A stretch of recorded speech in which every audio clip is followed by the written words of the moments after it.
What's up, everybody? Welcome back to another episode of Around the Track with the Riders, featuring myself, SterlingRider, and DukeRider. Hey, what's up, everybody? Been a long 3 weeks. A lot has happened. We got a lot to talk about tonight. Definitely a lot of news to discuss. Where shall we start?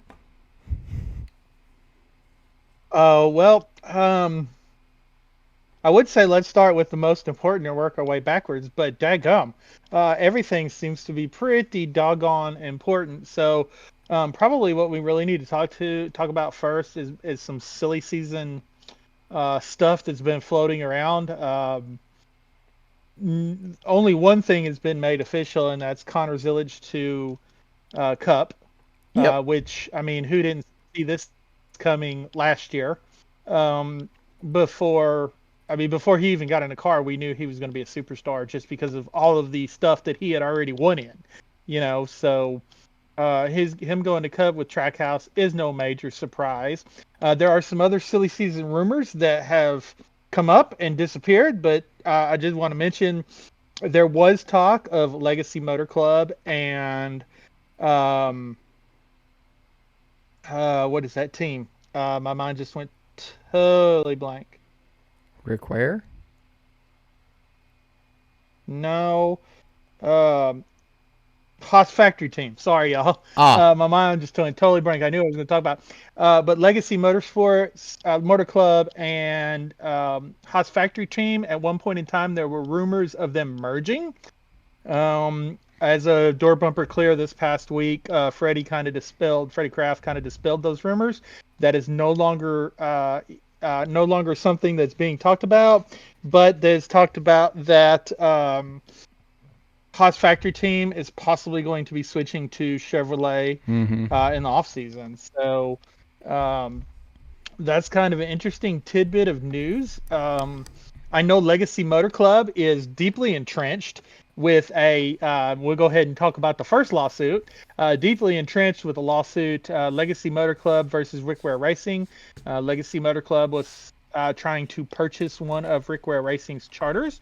Um, and amongst all that, Rick Ware sold his entire team, two-car team. So of course they had to go to court on that situation, and the judge has ruled that they cannot sell the team until the lawsuit with Legacy Motor Club has been resolved. So, because all of that was over a charter, and if the judge rules that the contract is legal, the contract is binding, Rick Ware will not have two charters to sell to this individual. He will only have one because he will be forced to sell the other one to Legacy Motor Club. So, um, what that has to do with Haas Factory Team and Legacy Motor Club no longer merging, I have no idea. There's not been this because of the other lawsuit that's going on in NASCAR. This one doesn't get talked about all that much. So I don't know what to think about. I mean, Haas switching back to Chevrolet. Um, I don't think it's going to change their situation any. They are one of the only Ford-backed teams in the Xfinity Series, though, so that would pretty much leave Ryan Sieg Racing and AM Motorsports that Harrison Burton drives for the 25 car as the only remaining Ford teams in um, the Xfinity garage. So I don't know if Ford shifts their man. That would be great for Ryan Sieg if Ford was able to shift their entire OEM backing to Ryan Sieg Racing. That would be great for Ryan Sieg, but I don't know how that's going to work out. But there's a lot of stuff going on with Legacy Motor Club and Haas Factory Team and Rick Ware Racing, and because there's so little information out there on it, I'm kind of confused. All we know for a fact is that Legacy and Haas won't be combining, and we're going to have to wait on the results of the lawsuit for the rest of it. What are your thoughts on all that crazy stuff? Um, as you said, definitely kind of confusing just because there's little to no information on everything going on. Touching on the possible merge, that would have been interesting, but I kind of figured there's just a lot of background with those teams that probably would keep them from merging. Just kind of pointing on that, and the whole Haas factory rumored to go back to Chevrolet. I mean, I can see it, but at the same time, I don't. They've been with Ford since 2015, 2016-ish? 2017. 2017 was their first year with Ford. Okay, and they've stuck with Ford ever since. And then, as you said, that would take out, the strong suit of Xfinity Fords, leaving Ryan Siege, who's also a pretty strong team nowadays, and then Harrison Burton in the 25. So I don't see that happening either. So that's interesting for sure. Since we're talking about kind of the manufacturer, I'll jump off from there and ride over to the other. We finally got announced what team is going to be driving our Dodge Rams in the trucks, and it's going to be a team I did not expect to come to the Truck Series, but we are fielding 5 truck teams for Colleague Racing. What's your thoughts on that? Well, when Stellantis, which is the parent company of Ram Trucks, comes out and says that we are funding all 5 trucks, you just kind of like, wow, that's a big one. Yep. Because I remember, back in the early days of Dodge, they did that with their trucks. I remember there was the Mopar.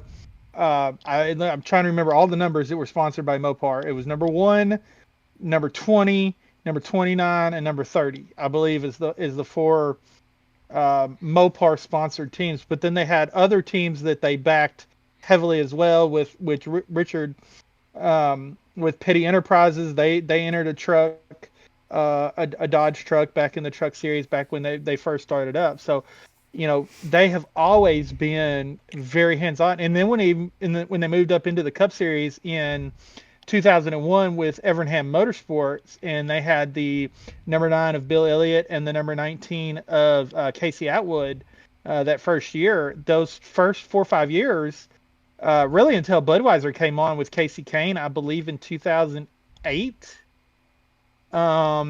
Dodge basically footed the bill for those 2 teams. So to see this, it's Colleague is surprising, correct? Because Colleague is a Chevrolet team. They are heavily backed by Chevrolet, especially in the Xfinity Series. Rumor has it is that they are going to eliminate one of their Xfinity Series teams. So it's believed that, of course, they didn't announce any drivers, but Daniel Dye is believed to be one of the drivers. They actually had the announcement at Daniel Dye's father's Dodge dealership in Daytona. So, of course, like I said, they haven't announced anything, but the truck looked okay. I cannot say I was impressed. And the reason I say I'm not impressed, because if you look closely at the truck, the door number is slid forward like it is on the car, on the Cup car. And it killed the aesthetic of the truck. Otherwise, it looks like a beautiful truck. So we're just going to have to wait and see who the drivers are. There's a lot of rumors circulating around. Cletus McFarland has been rumored to be a driver for this. Brendan Butterbean Queen has been rumored to circulate for this. So that if that is true, then they've kind of, there's 3 drivers that have been out in the rumor mill, which means they have 2 seats to fill. So what they're going to do with that, I do not know. But I'm excited for Ram to come back for sure. One of my favorite manufacturers. I was a Dodge fan from the day they stepped foot into NASCAR in the Truck Series in '95. loved it when they stepped up into the Cup Series in 2001, and I don't remember the year they entered the Xfinity Series, but um, this is good for the sport amongst all the other bad stuff that's going on in the sport. But let's face it, Colleague to Ram was one of the worst kept secrets. Again, just like Connor Zillage coming into Cup. I mean, we've known that for months. Yep. Yeah. So, looking at the photo now, I do see what you mean by the number. I did not catch that. The number slid forward. Ugly. I'll just say that. Another potential driver, just to throw it out there, that could be possible is Corey LaJoie making a return back into the driver's seat. As we know, he was part of some of the, what do you call it? I forget what they're specifically called, but he was a part of some of the, I can't think of the word for some reason. He talked with a microphone at a desk with other people. He wasn't a broadcaster. Controversy? There you go. No, because he was at the track. Yeah, it was on his podcast. Oh yeah, he did an interview where he said that he didn't want to go down to the Truck Series. Yeah. Back earlier before preseason started, we found out that he had turned down the 19 truck. And now he does find himself driving the 77 for Spire Motorsports. Yeah. The rest of this season. So, that is definitely a possibility. And okay, there's been a lot of rumors. We're talking about available drivers. That Spire Motorsports is leaning very heavily to Daniel Suarez to go in the 7 car in the Cup Series, which removes Justin Haley from that seat, right? Other names that have been thrown around for that seat is Ricky Stenhouse Jr. has been mentioned for that seat. He has said that he has a contract through 2026 with Hayek Motorsports. Of course, we've heard that before, and then the next thing you know, a few dollars go flying in the air, and I'm no longer under contract with said team. But Daniel Suarez has been the most heavily rumored to go into that 7 car, which frees up Justin Haley. Justin Haley and Colleague Racing have a relationship. He recently drove the 9 car, the 11 car at Daytona for Colleague Racing in the Xfinity teams. So he does have a relationship with them. He's won races over at Colleague, was a championship contender in the Xfinity Series. So Justin Haley going back and kind of doing the John Hunter Nemechek route, and kind of going to trucks, resetting his career and working his way back up. So and you also have to think any driver that goes and drives for this Dodge team is a potential candidate to move up to Cup when they switch to Dodge. When Dodge finally does move into the Cup Series. So, and you also have to think charters is a big deal, right? Well, Colleague has 2 charters. Mm-hmm. So it would make Dodge coming into Cup a whole lot easier with some charters already in hand. So, I don't know. I'm excited to see what's going to happen with this, personally. Yeah, it's definitely going to be interesting, and as we've already talked about when they first announced it, we're both excited for Dodge to make a return to the sport. So good to see that they're coming in, and they're not gonna back down due to anything financially, because they're just gonna field the team themselves. I'm sure, at least until some other sponsors may start pitching in. So who's going to fill the seats? There's a lot of rumored drivers, and there's a lot of drivers we could question that could be candidates, but I guess we'll find out eventually. Who knows when, but excitement. I can say that much. Yeah, for sure. So, do you want to talk about the lawsuit, the schedule for 2026, or the playoff format talk that's going on right now? What do you want to talk about next? Let's do schedule, and then we can talk about the playoff talk, and then we can go into lawsuit, because the lawsuits right now, I would say, is the biggest thing in the news category. So let's talk schedule. Oh, for sure. Let's talk schedule. I'm gonna have to pull that up. Give me a second. I tell you, I found one online. It's got all 3 series. It shows me, what dates are on, what dates are off, as far as because Cup runs 36 races. So I know what off weekends the Xfinity Series has, what off weekends the Truck Series has. It's a really cool thing. I forget who shared it. It was probably one of the popular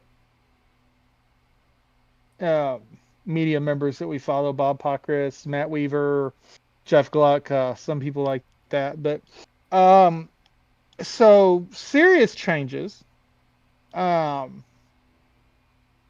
We do have an off week on Easter.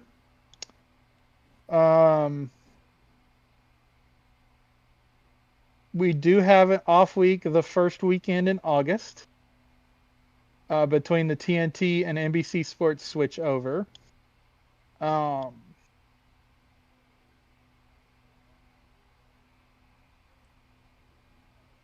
Absolutely no changes to the playoff schedule except Homestead being the championship race. And Phoenix and Homestead swapping places. North Wilkesboro gets a points playing race. Let's talk about that first. What do you think? Yes. I'm excited for that, being a points race. I know the All-Star race, it brought, of course, with this car, it could be better. It could be better if it wasn't this car, but it brought some good racing to the schedule. But it was always the All-Star race, because the All-Star race has always been pretty solid for the most part. So to get a points race, there were a lot of fans wanting this, myself included. I can't remember if you were wanting it as well or not. This started as a track with just a little cleanup crew with Dell Jr., and then they've swapped it around, and got actual races going, and now we've got a actual points race. So excited to see it. What I'm not happy with is now we have to find a new All-Star track, a new track for the All-Star race. And, well, we have apparently chosen Dover. That's going to suck. So that's the part I'm not happy about with North Wilkesboro taking a points race. Yeah, and what I don't understand about that is Dover only has one date.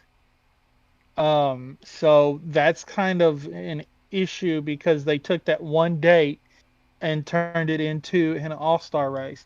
Why couldn't we take a place that has 2 dates? Martinsville. Phoenix. I'm not saying run it at Martinsville, but I'm saying take the date away from Martinsville.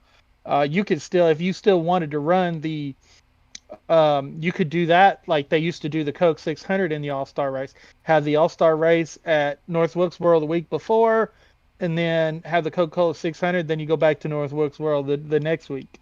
I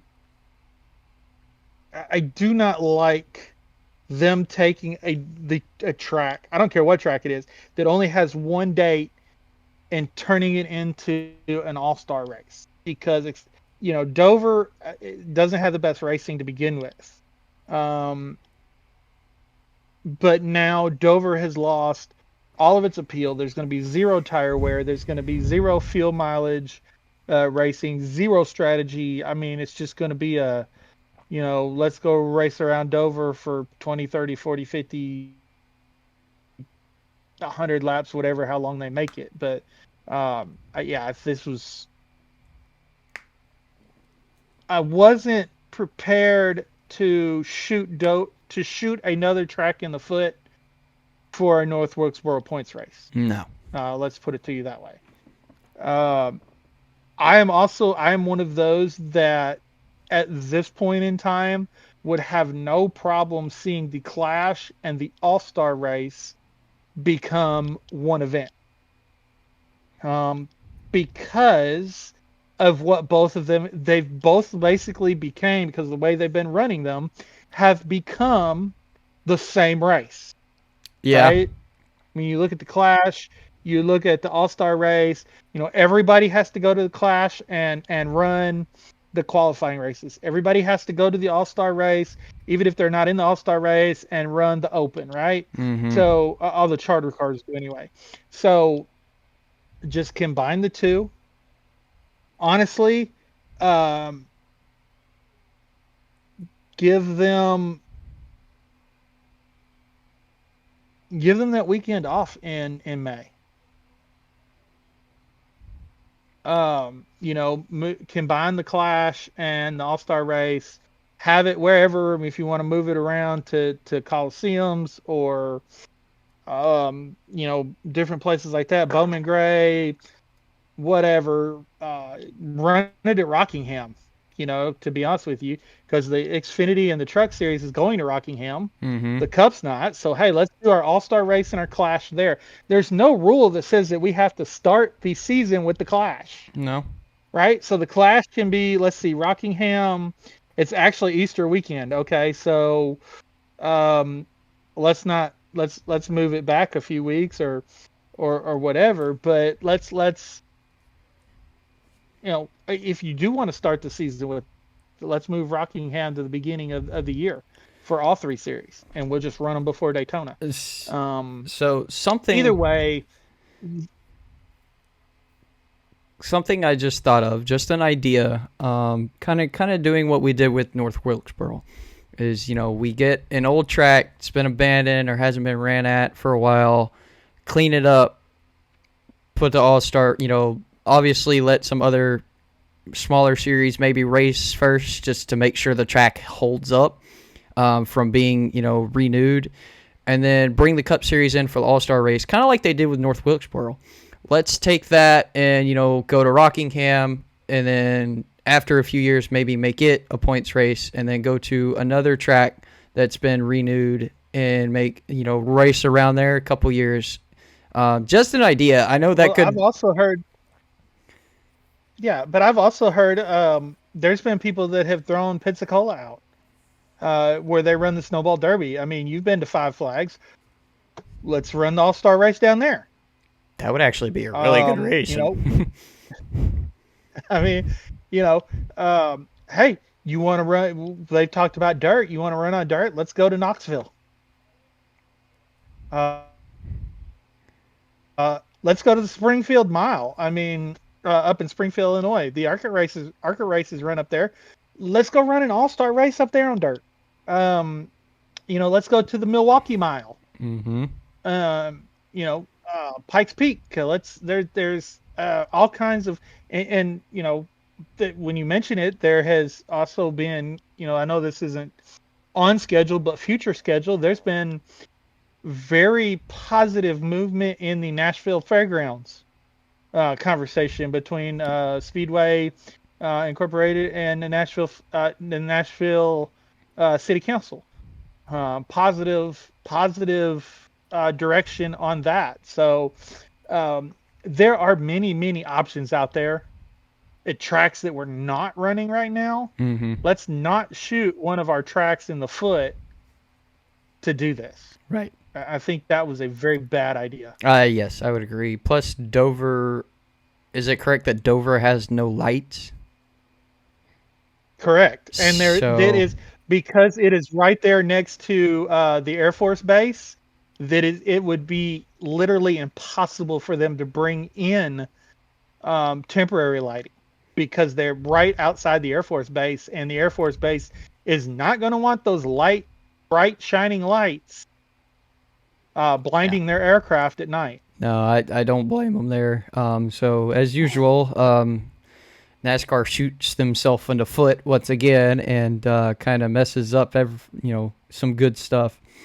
Moving on though, two other things with the Cup Series schedule. Instead of the Chicago Street Course, we've already talked about this in previous episode. We're going to Chicagoland. Woohoo! I like that track. Yes, good move. Good move. Good job there. I'll give you a nice little pat on the back there, NASCAR. And then the other big thing is the street course race on the naval base in San Diego. Oh, of course, that one I'm still iffy with. I'm excited to see the racing. I'm excited that they're doing it to honor the Navy and America's 250th birthday. So I'm excited to see it. I just hope the racing is as good as I'm excited. So who knows? I guess we'll find out June 21st. Yep. So what about the other questionable decision that they made here on the schedule? They moved Watkins Glen from a very popular August date to May. There's been a lot of people from up in that part of the country talking about, and of course there's different opinions. There's people that's been talking about it's still cold in May, in New York State. Other people are like, no, it's fine. It's perfect camping weather. Jeff Gluck said that he's talked to a lot of fans that are up there, and they're like, hey, man, we don't even get our campers out until Memorial Day weekend. So, and if this is 3 weeks before Memorial Day. So it's really, this is a questionable idea. We're going to have to wait and see how it works out. But I'm going to almost guess in 2027, it is back in August. Yeah, I'm sure they're going to see there that that was a bad idea. Because even, what I would like to see is Sonoma move up a little bit earlier in the schedule just because of how much prettier it is in the spring there. I know it's kind of more of a desert-style road course race that they prefer, that it's always been, but, it's really pretty when, nothing's dead. So that's still sure. What literally end of June, but that would be better for, in my opinion, for both Sonoma and Watkins Glen schedule wise. Yeah, I mean, for sure. And that's if that's how they want the road courses to kind of fall in place. That's what I would do. Of course, you can always put Watkins Glen right back where it was and put whatever was there in its place where Glen is now back where it was as well. So, see, what did they move down there? I think that's the off week. Was that the off week? The off week for August 2nd is an off week now. I think that was where it originally was, but I would rather see it go back to August and give them that. I know that's really close to the off week they had in April, so you really don't want to do that. But I don't know, move in Nashville, I wouldn't say necessarily move Sonoma, but move it to North Wilkesboro or something like that up instead of Watkins Glen. But we'll see. Again, it's one of those questionable decisions that we're just not really sure how it's going to work out until we actually get there.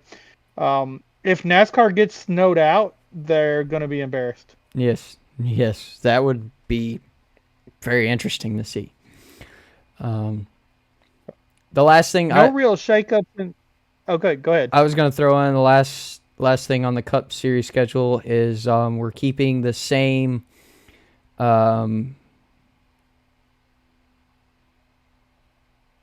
TV deals, whatever you want to call it. Looks like with going from Fox Sports up to the All-Star race, switching to Prime from Charlotte to San Diego. TNT taking over at Sonoma through the off week, and then NBC taking over at Iowa through the rest of the season. Yeah. Don't know. So here's what I like about that, because the in-season tournament, again, will be pretty much Amazon will set the field. They'll start TNT. This time, they're not starting at a crazy drafting track like they did last year. So will Sonoma throw us curveballs with our brackets? Most likely, but it won't be crazy because every single bracket that everybody, even people inside the industry, turned in this year was busted after Atlanta. Yep. Everything after the first race, there was not a bracket left. So at least going to Sonoma for their first race will somewhat probably leave quite a few brackets intact for at least a week or two. Yep. Yeah, I would believe it. So the other interesting schedule change here is really more in the truck series. And for the third race of the season, they're going to be doing a double header with IndyCar at St. Petersburg. This is a very interesting thing. It does add another road course to the truck series, which brings the truck series up to 5 road courses now. Yeah,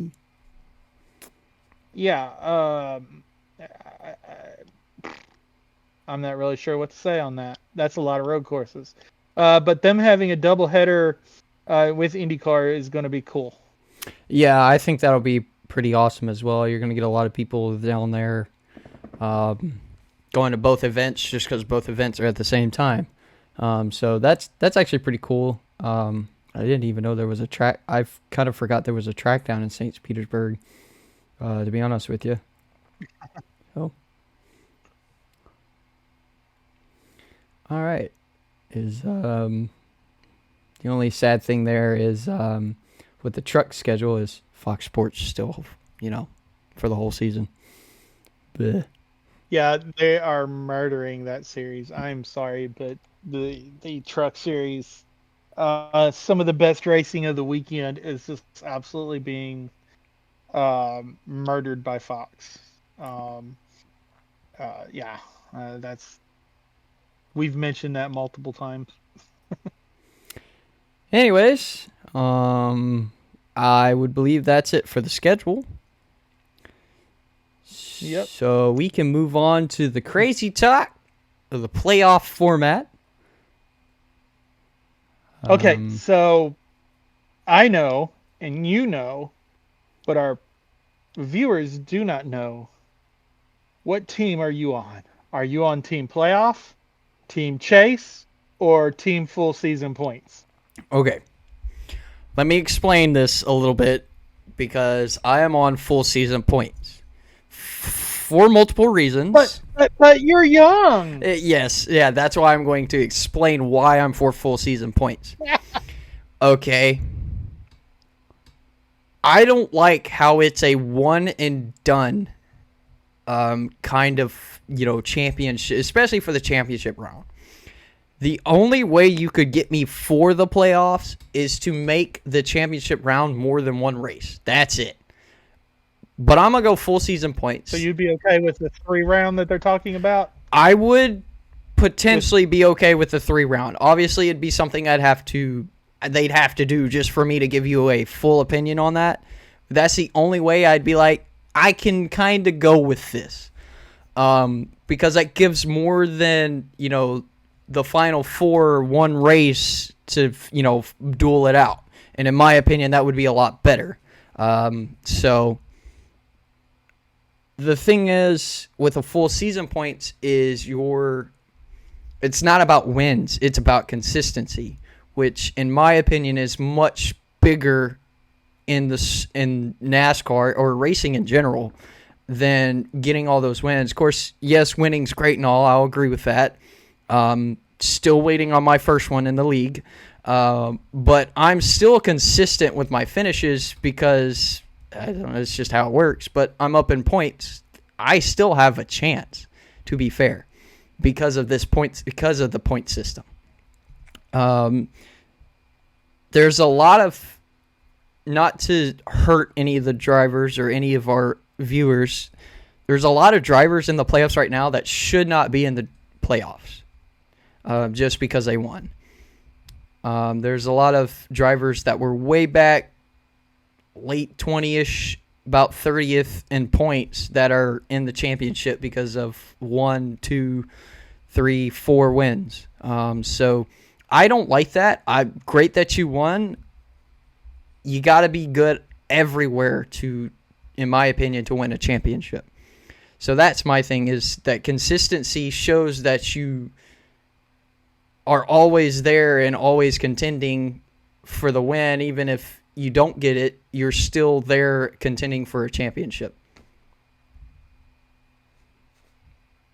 Yeah, I agree. I was not a fan of the chase, the 10 race chase. I was not a fan of that.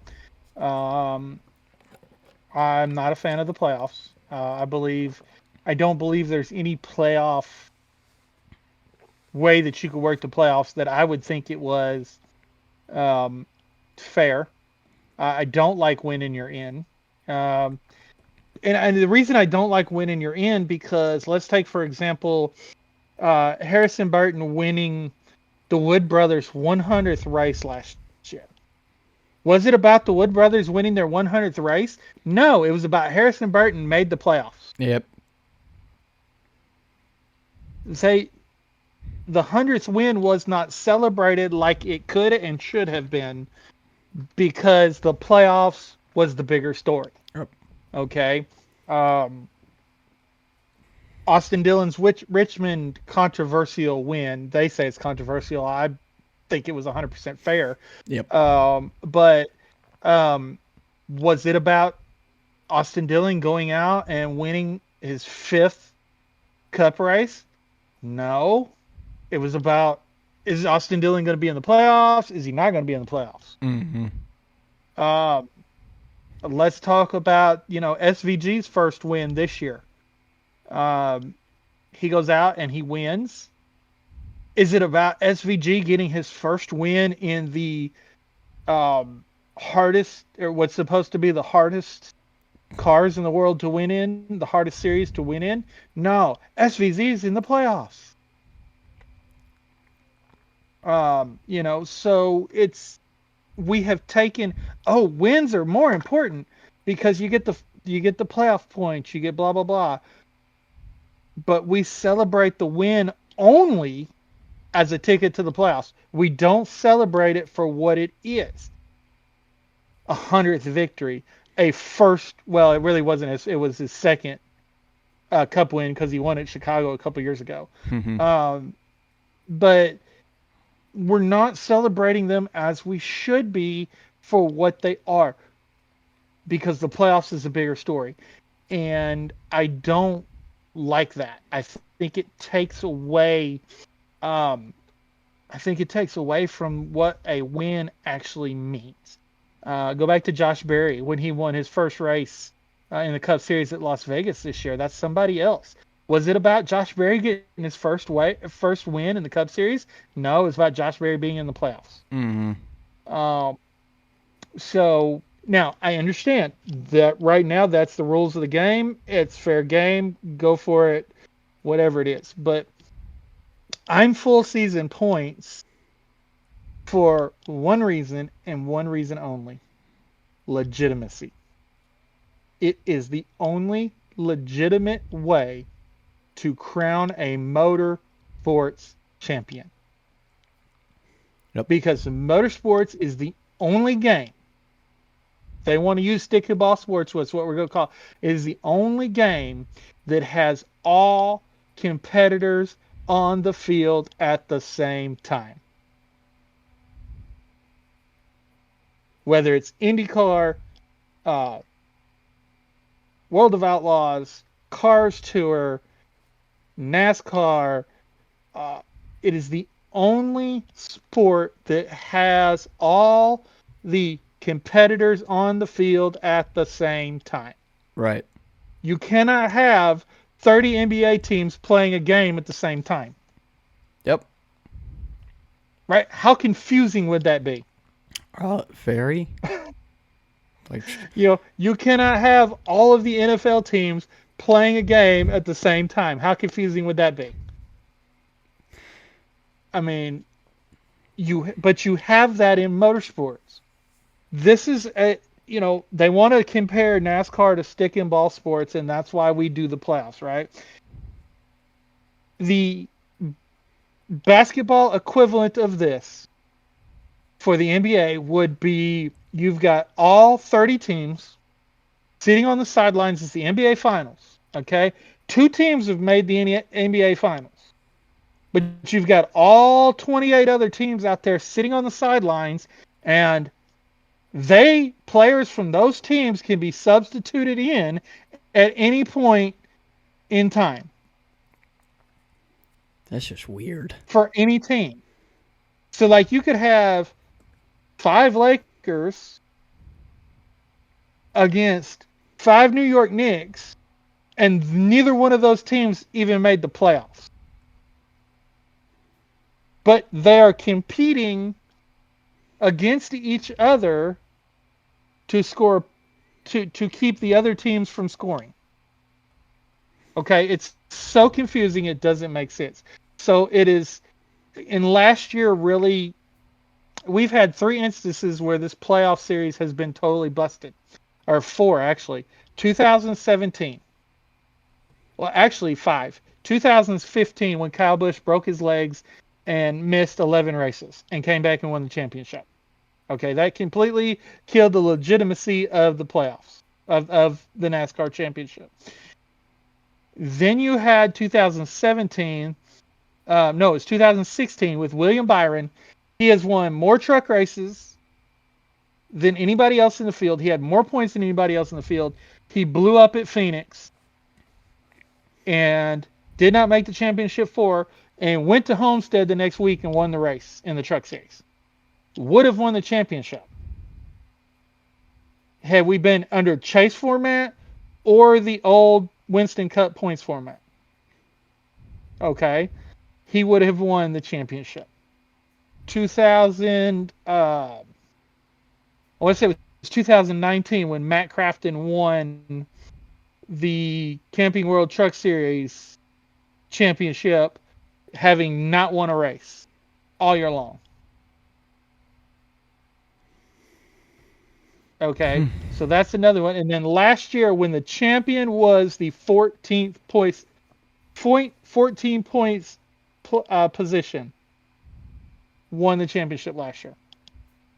The driver who was in 14th place won the championship. That is not a legitimate championship format. Nope. That is a team that is not playing even for the wild card in the Major League Baseball, making it to the championship game, championship series, World Series. Okay, it's not right. It's not legitimate, and it if you look at the ratings for Darlington, 1.88 million people. Down over 1 million people from last year. Mm-hmm. This is the first race in the playoffs. But playoffs bring viewers, right? That's what NASCAR claims. That's what their media people claim. That's what TV claims, right? But yet this is one of the lowest rated races of the year and lost many, many viewers compared to last year. And while you're talking about viewership, let me throw this in. IndyCar.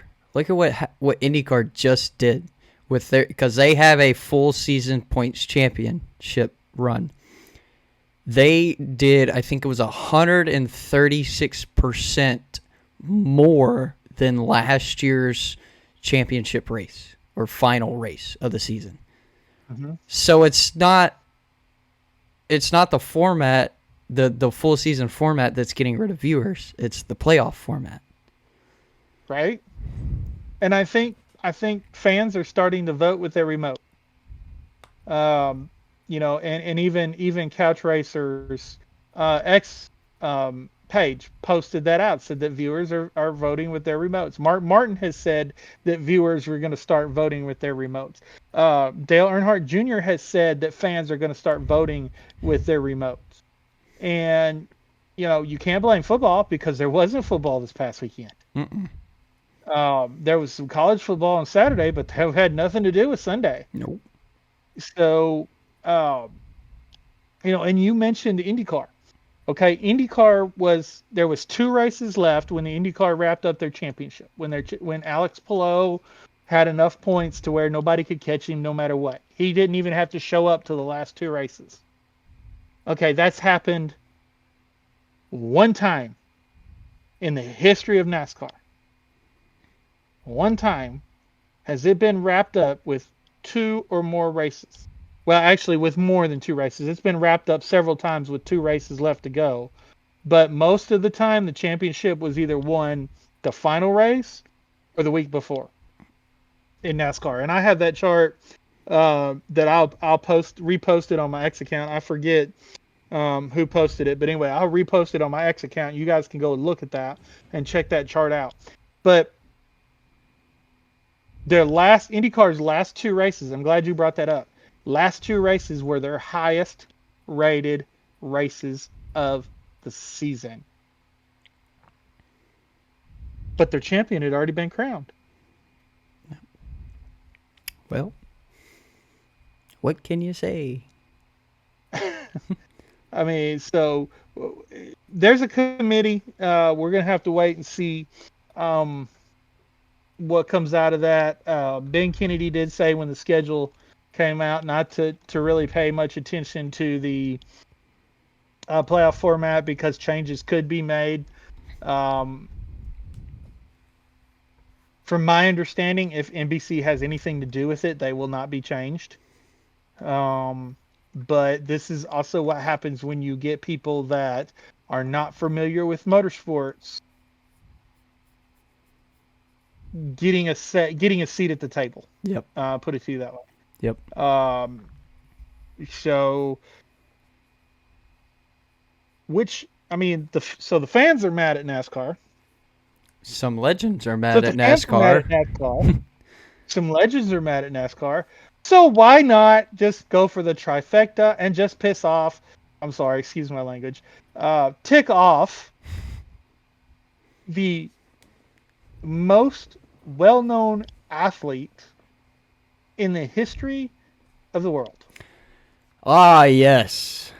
Yes, indeed. Wow. I mean, just watching... Why not just take him off there? Just watching the little interview from when they exited the court, I was just like, what a comment by these guys.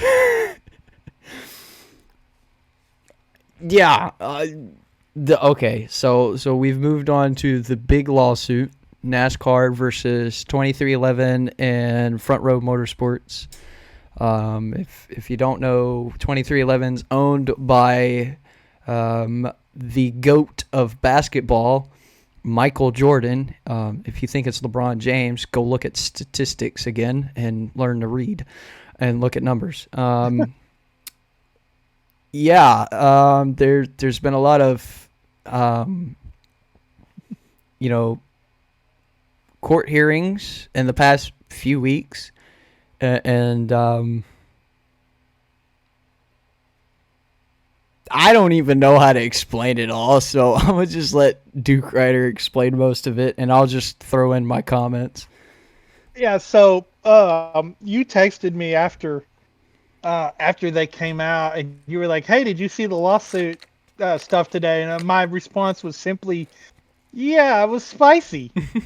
And I think that's an understatement. Yeah. It has become very, very apparent that these two sides, I don't think they're going to settle. I think there's too much animosity at this point on both sides. But the text messages that came out, especially Now the text messages from 2311 in their group um, didn't, to me, really come out as shocking or surprising. Um, the one executive that said that Jim France dying would probably be the only way that this could be resolved was kind of, I would say, was a little over the top. Yep. Um, and very uncalled for. Yes. Just to be perfectly honest with you, but from the 2311 comment text chain that we did get to read, that was the most um, controversial thing. I would say that the stuff that Michael tweeted, which I thought was really interesting. Curtis Polk and Michael Jordan is going back and forth, and Curtis is like, "Well, it's gonna cost us this much," and Michael's like, "Oh, I've lost more than that in the casino." I mean, so um, as far as what it's going to cost to I don't know if they were talking about win the lawsuit or what it's going to cost, just to own, have a successful NASCAR team. Um, but what really stood out to me in the NASCAR text message was NASCAR's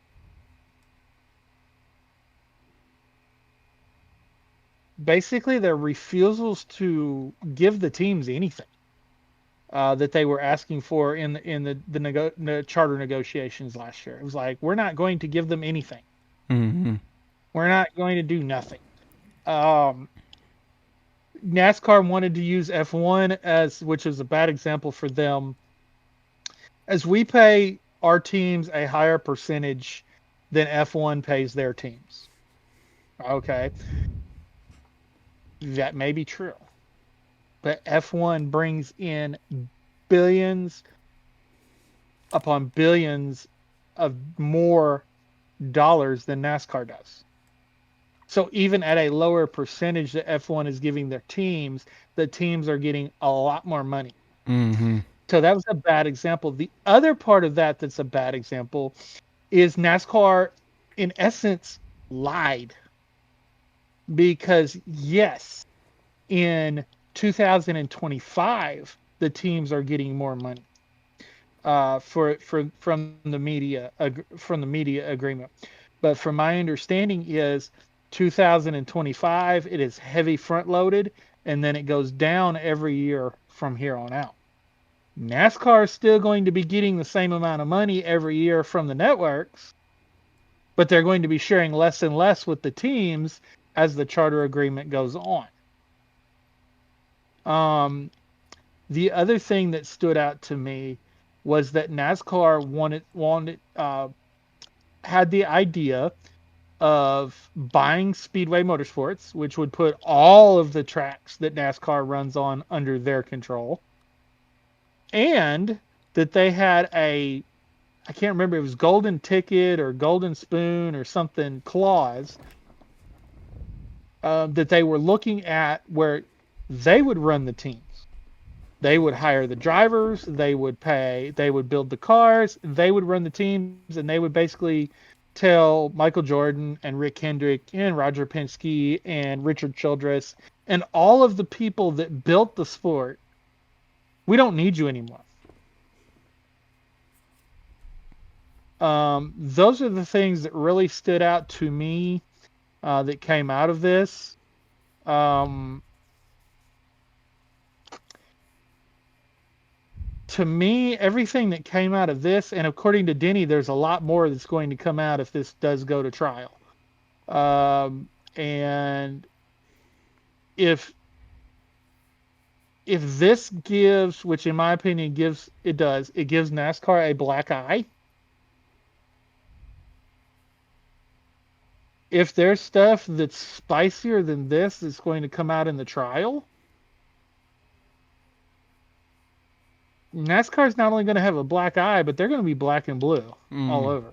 And they're already getting pummeled by the fans. And we saw that with the ratings out of Darlington. We see that on social media. This definitely is not going to help their public image. No. Another thing that come out of this as well is the judge told them, both of them said, well, neither side, you better not sit here and believe you've got this in the bag, because you don't. Right. He was very clear on that. He suggested again that they try to work this out before they do reach the trial. And he also said that NASCAR could look very, very different in 2026 than what it does now. He says, depending on how this goes, I could have the authority to make the charters permanent or completely do away with the charter system altogether. He says he was basically warning the teams, like, you do not want to leave this, or the not really the teams, more NASCAR, basically both sides, really. You do not want to leave this in my hands, because if you do, neither one of you are going to like what happens if I have to make a decision. But it seemed more of a warning to NASCAR was, if you guys aren't willing to come to the table, then when I'm at the head of the table, you're not going to like the outcome. Mm-hmm. So I know that's a lot of information. That's a lot to digest. If you really want more in-depth stuff, I just recommend you going and searching for Bob Pockrass and Jeff Gluck, Yep. and Matt Weaver, because they were actually in the courtroom. I was not. I'm just going off of things that they have posted. So, but I will just conclude in saying that I hope the teams win. I hope it is a win for the teams. I hope in the long run it is a win for NASCAR. I do not want to see the sport that I love get burned down. The sport that I have loved my whole life basically get burned down. I do not want to see that. So I wish they could come to the table and sit down and work this out. I don't see it happening. But in the end, if this forces NASCAR to look at their business system, I think it'll be a good thing when all is said and done. Yeah, I would agree. As you said, a lot of information that honestly we're probably only barely touching it with our pinky finger, just because of how much there is behind the scenes that we don't know, and then just all the information, that is out there. As you said, Duke Ryder said, make sure you go check out Jeff Gluck, Matt Weaver, and Bob Pockrass. They have tweet after tweet with what they are allowed to speak about. So big, fight going on, I would say, between the teams and NASCAR. I'm also on the team side. Hopefully NASCAR will come to their senses and realize this would help them as well. If they do it right, but at the same time, who knows how this could play out. So we'll just keep digging and keep looking for the news as it continues to roll on. Yeah, and the other part of that, I didn't really talk about what they were actually in court for. Yes, I talked about everything that happened in court, but they were in court because NASCAR is talking about selling or giving, I don't know what they're doing, another team a charter, right? So 2311 Front Row Motorsports are like, hold up. There are 6 that technically belong to us, and NASCAR's like, well, no, there's not. And the teams are like, well, because they're like, well, you didn't sign the charter agreement, so you do not have charters.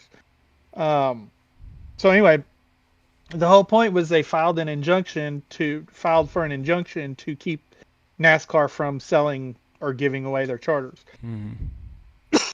Excuse me, y'all. The judge did deny the injunction because after they went to court. I don't know why they had to wait till after they go to court. I guess NASCAR thought they were going to lose. NASCAR comes out on Friday. They went to court last Thursday. NASCAR comes out the following day and says, "Oh, you know what?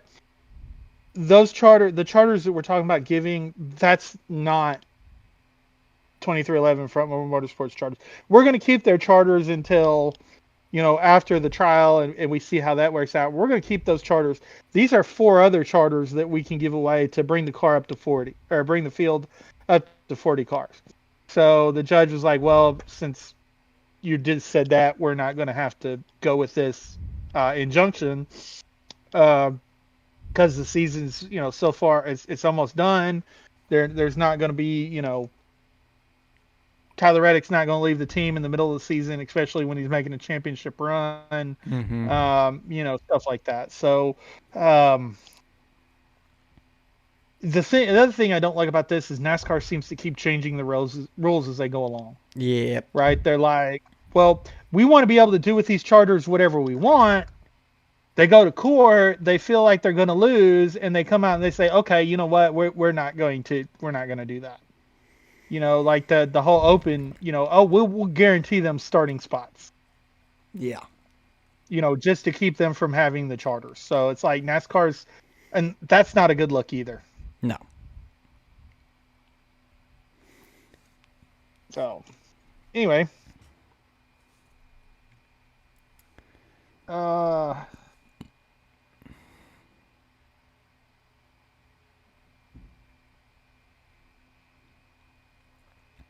We'll have to see how this plays out.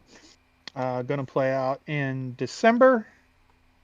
Man, hopefully they're done before Christmas. Yeah, that would be nice.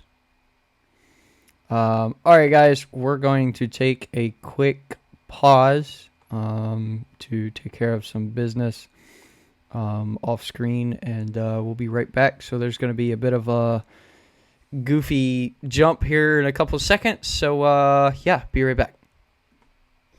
And we're back from our break. All right, so moving on from all the lovely news. Yeah, we did have some races. Yes, we did. The last time we were here. Go back to Richmond. We had a truck race. I'm so surprised at the winner of this truck race. I mean, I never could have imagined that he would win a truck race. I mean, and so here he is winning his 7th win of the season. Corey Heim. Yep. I'm not going to say he dominated because he really didn't. The 98 truck, Jayski pretty much dominated.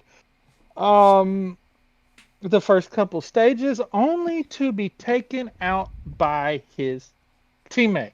Mm-hmm. And the reason that we didn't cover this particular piece of news before is because we were going to wanted to cover it when we got to the race. But Matt Crafton lost it as Jayski was passing him to put him another lap down or whatever. I don't even remember the circumstances. But anyway, which way, Crafton lost it and spun out Jayski as he was leading the race. Took out, probably the winning truck. And then a couple days later, they announced that Matt Crafton is retiring at the end of 2025. Yes. So, which there was a lot of calls on Twitter, X, whatever you would call it, calling for his retirement. Fair enough. Excuse me. Yeah, but Matt's been in the series for a very long time. But yeah, I just kind of thought it was ironic he wrecks his teammate, and then a few days later he announces he's retiring. So,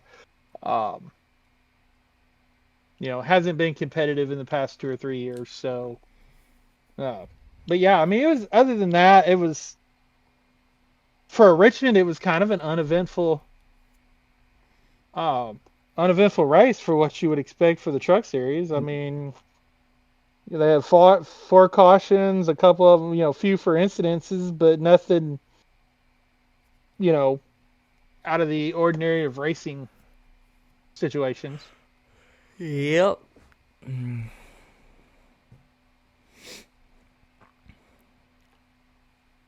Fastest lap. Fastest lap was the number 19, Daniel Hemrick, who also finished, uh, also had issues, um, and finished 33rd. So 33rd, uh, 64 laps behind.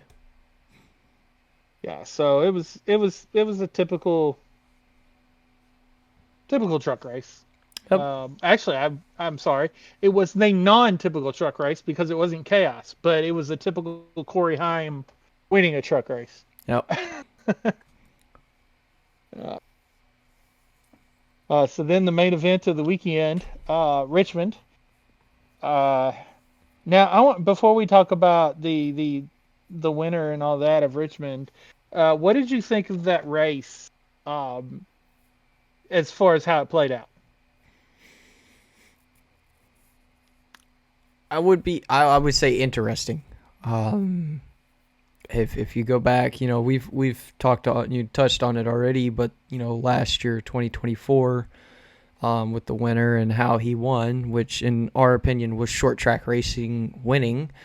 Um, he didn't have to fight for this one. He had the car, he had the speed, um, for the whole race. So some people are saying redemption. He is not saying redemption. He is saying he's got it done when he needed to get it done. So I see a 50-50 on that. He got done when he needed to get done while also getting redemption, for Yeah, getting that win taken away last season. yeah, for sure. I thought it was a decent race. Um, it was a tire management race, um, pit strategy type race, um, which made it a compelling race. It wasn't, obviously there's a lot of issues with this car, and we've well documented them. They've been well documented on social media. All of the issues on this with this car, and but at Richmond, tire wear was not one of those issues, Right. um, and it helped make the race compelling. Had they been on a harder tire that they've ran there the past few years, it wouldn't have been an interesting race. There wouldn't have been a whole lot of strategy and stuff like that. So, um, but yeah, I mean, it was a decent race, and it had strategy, and it was kind of enjoyable to watch because of that particular strategy. But Austin Dillon's able to get it done, um, win his way into the playoffs, Mm-hmm. and with Austin winning, with SVG winning, with Josh Berry winning, all three who were outside, um, of the top 16, in points. It really kind of put going into Daytona. It put Alex Bowman, Tyler Reddick, Chris Buescher, Ryan Preece. It put all those four there around the cut line. Um, Almost, I wouldn't necessarily say in a must win, but a must not screw up situation. I think Priest was a must win. I think, had the right circumstances went down, Buescher could have, pointed his way in, but yeah, it was definitely nail biting for a few teams going into Daytona, knowing what could happen. For sure.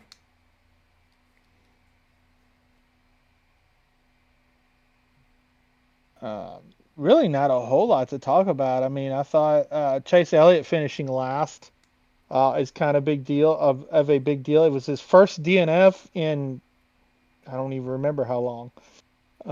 It's definitely his first DNF of the season. Um,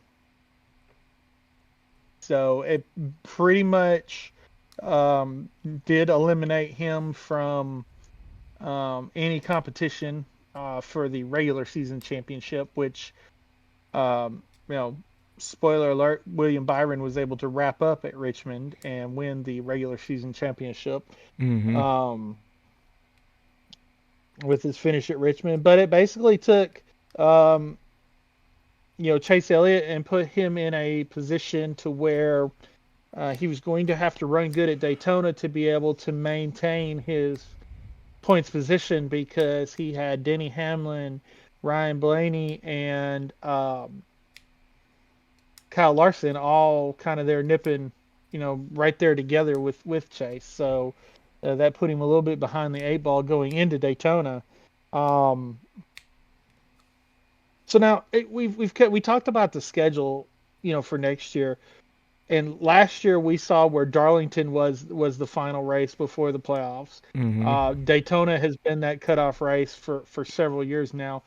How do you feel about having one of these drafting tracks as the cutoff race? Does it make you more excited? Is it just a regular drafting track to you? Um, or would you rather it be a race where, like Darlington, where there's more in the team's control? To be honest, I'm kind of 50-50 with it. I don't mind it. To me, it's kind of just another race in the season. Now, if it was like, there's, it's the cutoff race. My driver has not yet won, and he's kind of on the outside looking in and could use the win to get in. I would probably be a little more upbeat for it just because it's super speedway. It's anyone can win. And I believe anyone can win because if you watch the race, Cody Ware led a good amount of laps at this race, which is very new.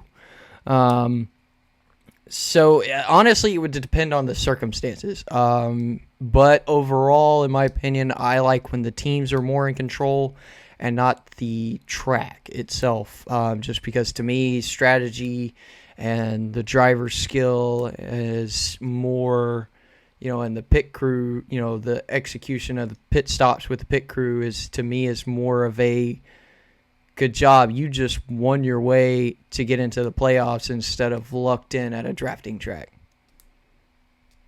Right, and you mentioned pit road and stuff like that. 2311 was very, very good in this Richmond race. Tyler Reddick won stage one, Bubba Wallace won stage two.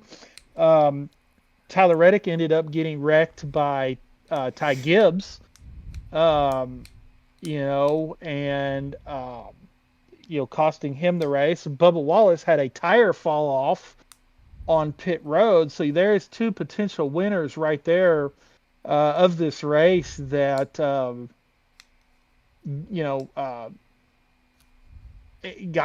got taken out. The drivers specifically by something beyond their control, but of course Bubba Wallace's team could have controlled that tire coming off a little bit better. But yeah, it was just I hated to see. Put it to you this way: with all that's going on with 2311 and this lawsuit, I would not be opposed to 2311 winning this championship. Me neither. Me Um, neither. I would not have been opposed with them winning this race at Richmond or any other race this season. Because it's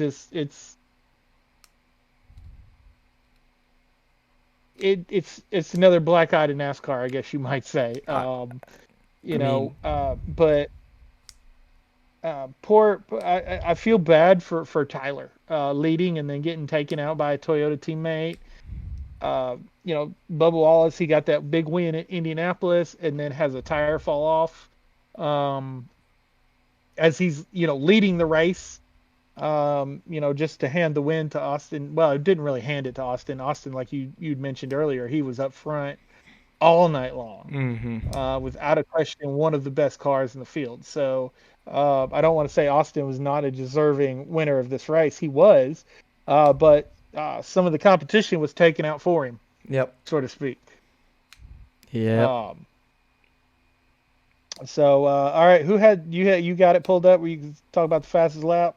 The fastest lap for the Cup race at Richmond was one of the potential possible winners, Bubba Wallace, with your fastest lap. No. So scroll to the next race, and the next race we find ourselves at Daytona International Speedway. So we talked about with Watkins Glen, Connor Zilic falls off the car, How? breaks his collarbone. How? From the angle, I mean, everybody's like, did you see how he landed on his shoulder? Did you see how he landed on his shoulder? From the angle I saw, it looked like he landed on his head. Yeah. Yeah. But if he did land on his shoulder, that was definitely a good thing. But he did have shoulder surgery and had some pins and a plate put into his collarbone. But the decision was made that he would start the car. And then Parker Kligerman, of all people, would be getting in the car during the first caution. Parker won the truck race at Daytona, only to have it taken away, with some crazy stuff. But this was, that it's just for all the people that Dale Jr. could have called that probably would have been available to run this race. He calls Parker Kligerman, and Parker stepped out of the car last year. Last year was his. Was it last year or the year before? I believe the year before. The year before was his last full season year. Yeah, full. Any which way, he recently stepped out of the car, and but going back to Daytona, back at the beginning of the year, proved he could still drive one of these race cars. But of all the people that Dale Jr. could have called, Parker Kligerman, who was going on vacation as well. But okay, here's the thing. If you remember back in 2016 when Dale Jr. got hurt, Jeff Gordon was actually on vacation when Rick Hendrick called him. If Rick Hendrick calls you to drive his race car, do you tell him no? No. If Dale Jr. calls you to drive his race car, do you tell him no? No. Especially if he tells you you're going to be in the car that's won the most races this year. Right? Right. I mean, you're not going to tell Dale Earnhardt Jr. no, especially if you know you can still do it. And you maybe want a shot in the arm for your career. I mean, going out and running well in junior motorsports equipment is going to put eyes on you. Yep. And it's going to put sponsors' eyes on you. Hey, this guy still got it. Yeah, he's in the TV booth for the most part, but look at this run that he just had at Daytona. He can still wheel a race car. So Parker did say it was going to, if he did get out of the broadcast booth and go back into full-time driving, it was going to have to be something that was life-altering. Like a life-altering decision.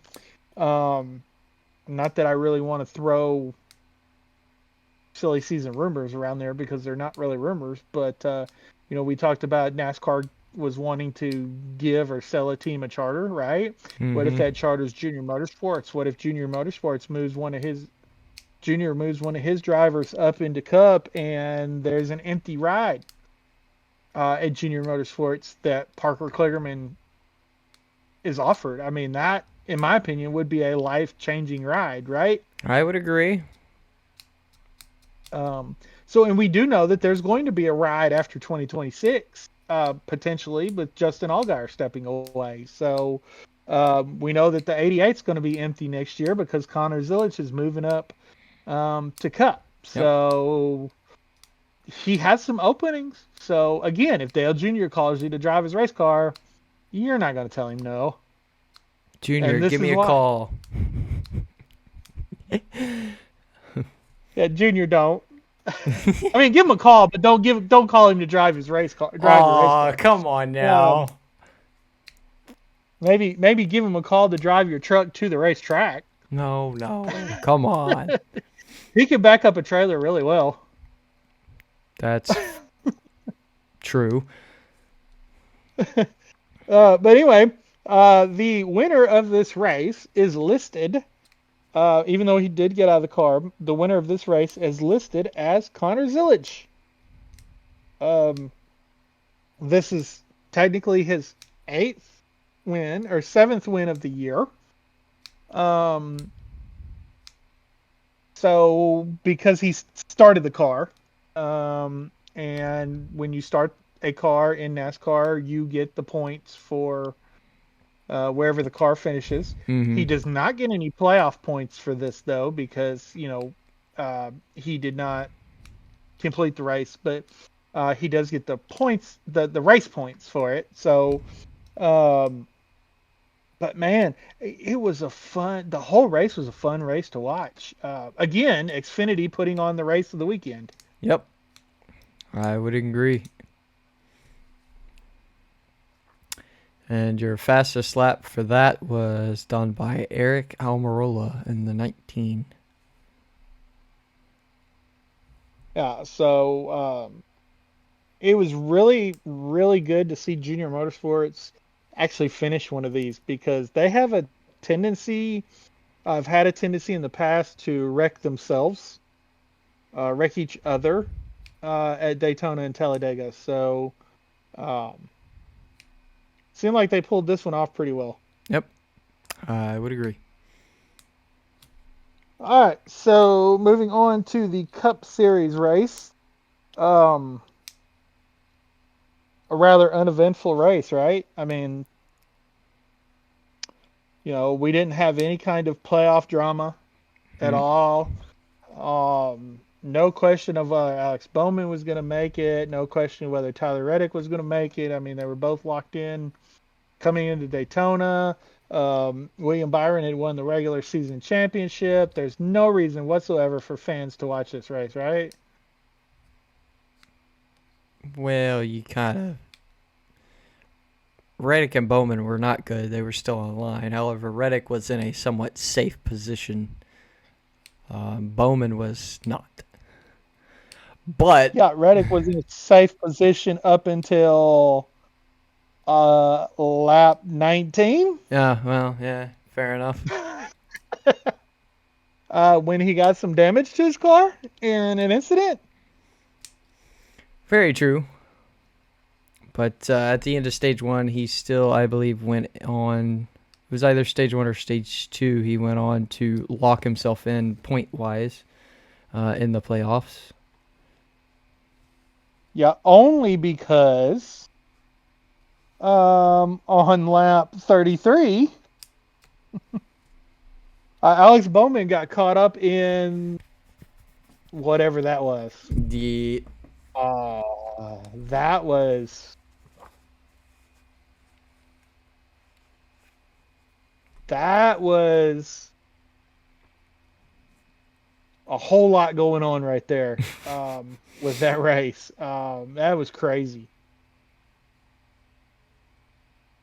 with that wreck. But actually, we didn't even mention the wreck at Richmond, but the wreck at Daytona was a little bit crazier than the wreck at Richmond. But what chaos! I mean, it was brought out a red flag and everything. I mean, just chaos, chaos, chaos. Yep. But after that, they did have a few, minor incidences. But after that wreck in stage 1, it was a pretty calm, as far as incident wise. It was a pretty calm race. Yeah. And it wasn't a fuel mileage race. No. Which is shocking for sure. Yeah. Um, Stage lengths seem to have a lot to do with that, yeah. for sure.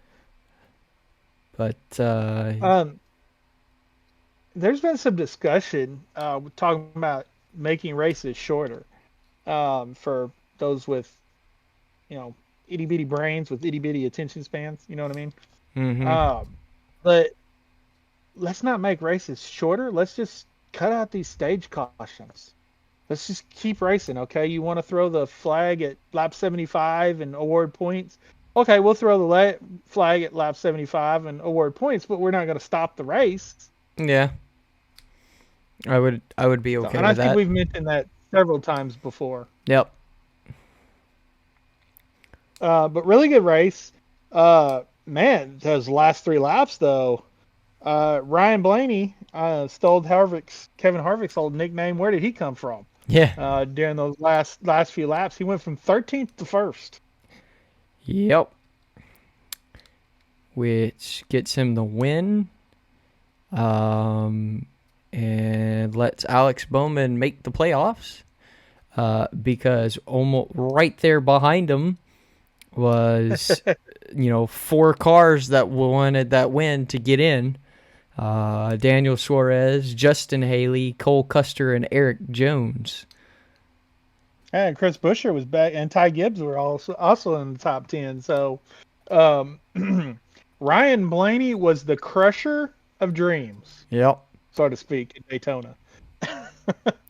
Indeed. But if you didn't see Alex Bowman's little interview after Blaney won, he is now in debt to Ryan Blaney for 7 million beers apparently. Ryan said he would take 5, just to be a little generous. So 5 million or 5 beers? 5 million. So, yeah. Alex, that can get a little expensive, buddy. Beers aren't cheap. Come on now. He drives for Rick Hendrick. I think he's got more than enough money to pay that tab off. Well, that's true. It's definitely motivation for him maybe to go out and win an All-Star race next year. That's a good point. Give give give Bowman the check and he just hands it to Blaney and is like, here, this will take care of your beer tab. Yeah. Yeah. So. But yeah, regular season, that wrapped up our regular season. That win actually catapulted Ryan Blaney into second place in the regular season points. Cal Larson stayed pretty much where he was at third, and Chase Elliott fell to fourth, mainly because of the last place finish at Richmond.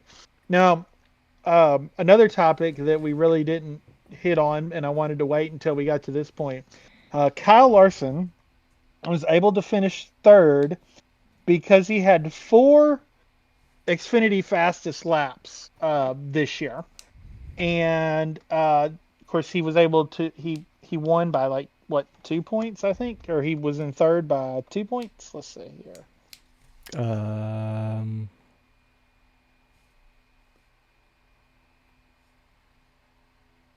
He was in third by 3 points. He had 6. He was minus 62. Chase Elliott was minus 65. So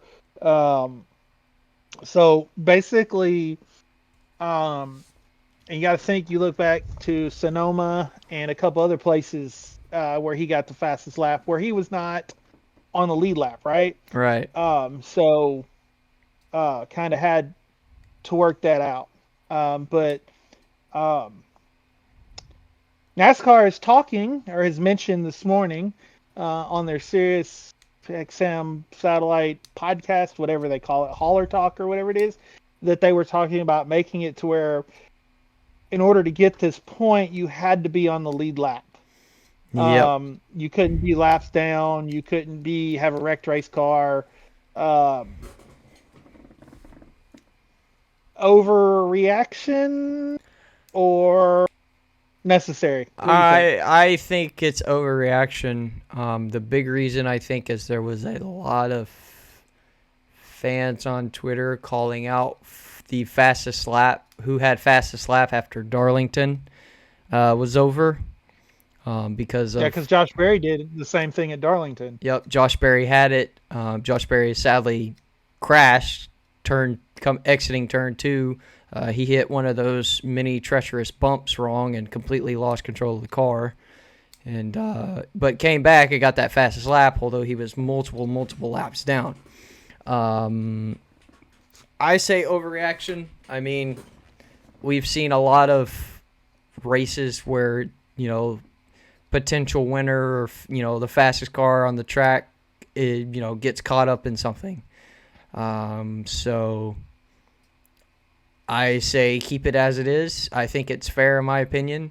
Because if you get caught up in a crash and you can keep going or come back out, that Xfinity fastest lap point could save you somewhere towards the end. So I think leave it as it is. It's a reason to keep everyone on the gas, in my opinion. Instead of, I've crashed, no point in keep going.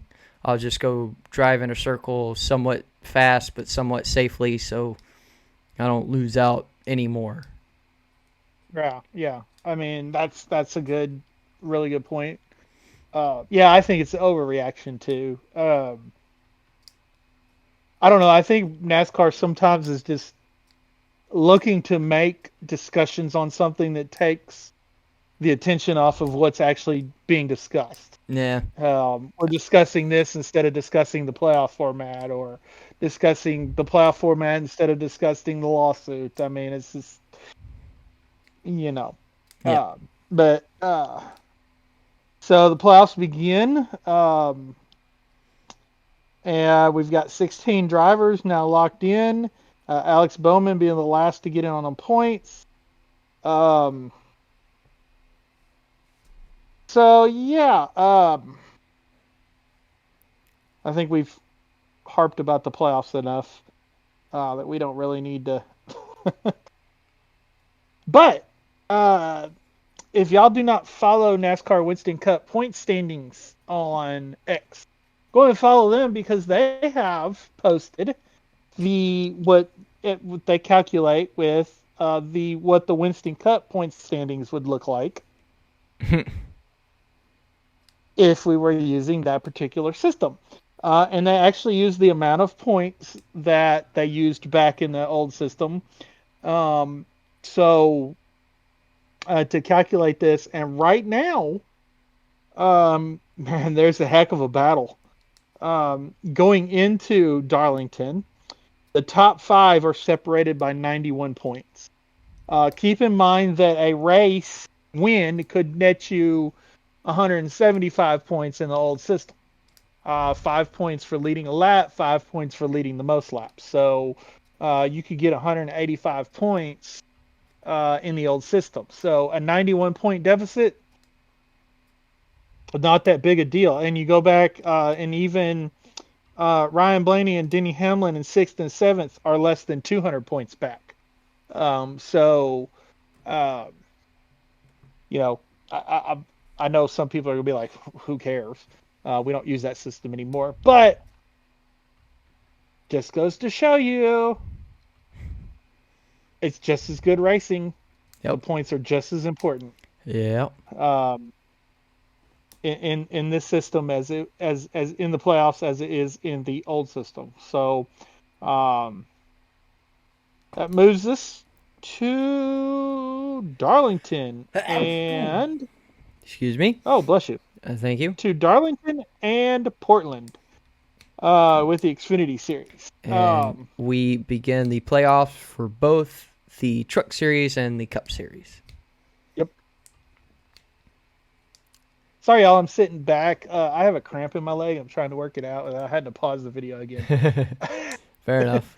So, I'm not trying to run or hide or anything like that. I'm just trying to stretch my leg out.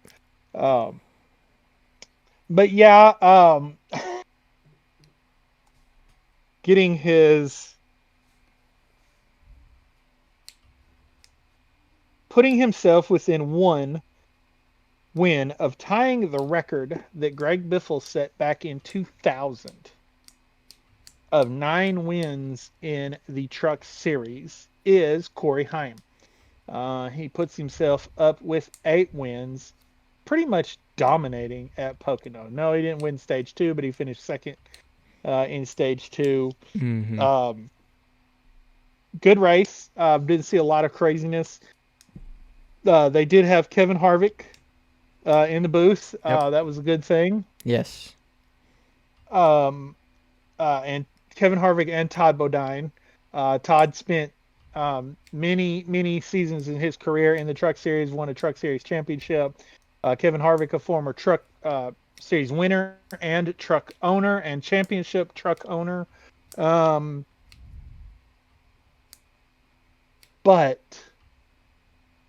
Fox, your camera angles are terrible. You missed the leader blowing a tire. Yep. The leader blows a tire and gets it in the wall, and we talk about it for 5 minutes before we see a replay.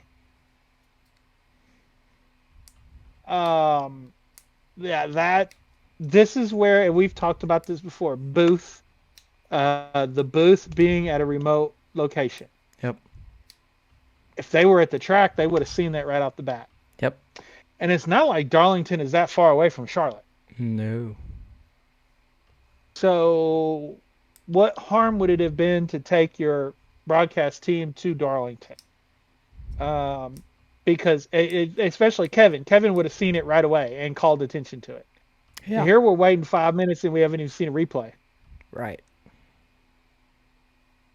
So, but Corey Heim doing Corey Heim things. And what I've heard, obviously he's not going to have a full-time Cup ride next year, but rumor has it he may not have a full-time ride in any series. And he is probably going to break the record for most truck wins in a season. Yeah, which is definitely shocking.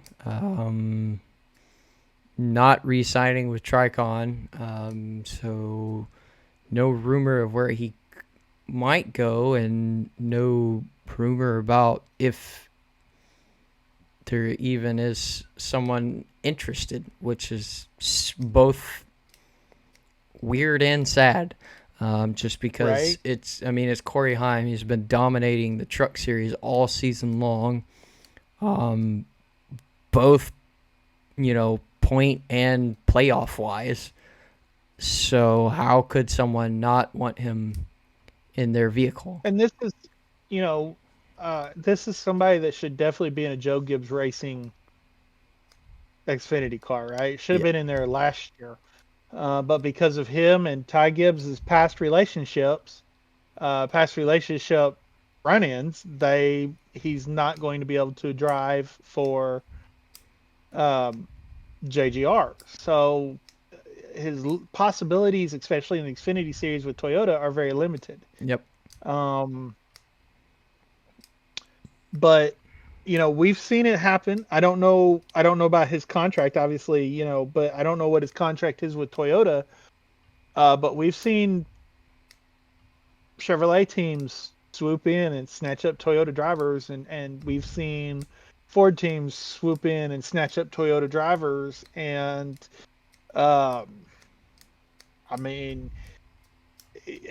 we talked about Dale Jr. He's going to have at least one seat, we know for sure, empty next year. Mm-hmm.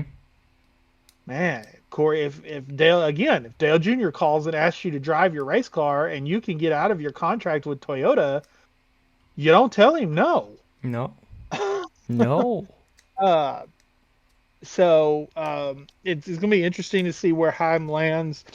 Pretty sure he's going to land on his feet. But this also, him and Connor Zillage both with their, Connor with multiple wins, 7 wins up to this point in the Xfinity series.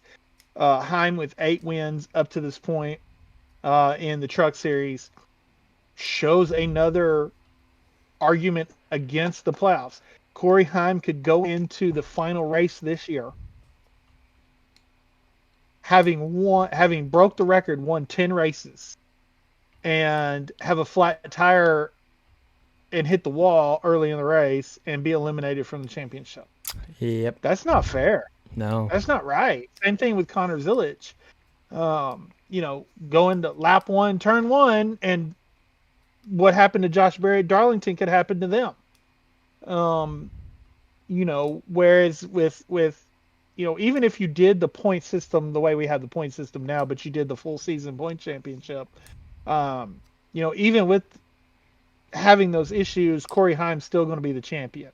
Connor Zilic is still going to have a shot at coming out the champion. So, but yeah, I don't know about you. I enjoyed this race. It wasn't a barn burner by any stretch of the imagination. Didn't get to watch it live because I was gone this weekend, but I did watch it. I actually watched the Xfinity race Sunday night, and I watched the truck race Tuesday, and the Cup race Tuesday. So, but I actually kind of enjoyed. I think it was Kevin Harvick and Ty Boydon probably had a lot to do with actually enjoying this truck race. Yeah, this truck race was pretty solid.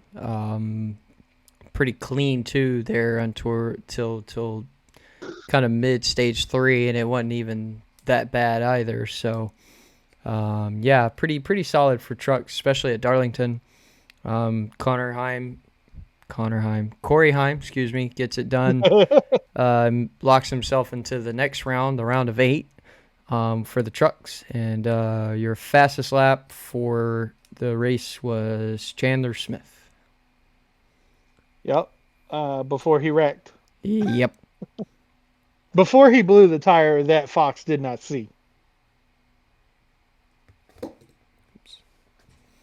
Moving on to the Xfinity Series race at Portland. This is their last year for the foreseeable future at Portland. It is not on the schedule for next year. There's a lot that has come out about that track and its lack of infrastructure, its lack of fan amenities, lack of internet service. Like, from my understanding, there's like zero internet service at the track. Zero Wi-Fi signal at the track. So basically NASCAR has kind of told them, look, if you want us to come out there, you're going to have to do some serious infrastructure upgrades to your facilities. It's not your racetrack. The racetrack's great. It's everything in the racetrack that we need to have for a better fan experience, better media experience, stuff like that. So, but this was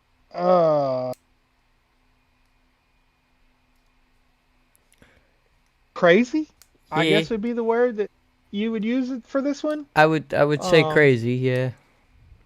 Or at least turn 1 was crazy. The rest of the track was okay, but turn 1 was crazy. Turn 1 was a nut house. Especially there, coming toward the end of the race with the multiple restarts going on. Nobody could seem to turn right or left. However, some people did figure out how to go backwards. Both literally with the car and in the field. Right. Interesting way how it all played out. But honestly, no surprise with how the first turn in the track is, with it being Xfinity. I mean, we've seen similar things at other road course tracks. But no surprise at who took the race. Of course, taking on his 8th win of the season, or 7th win. 7th win. 8. No, this is his 8th win. Was it 8? Yeah. All right, his 8th win of the season.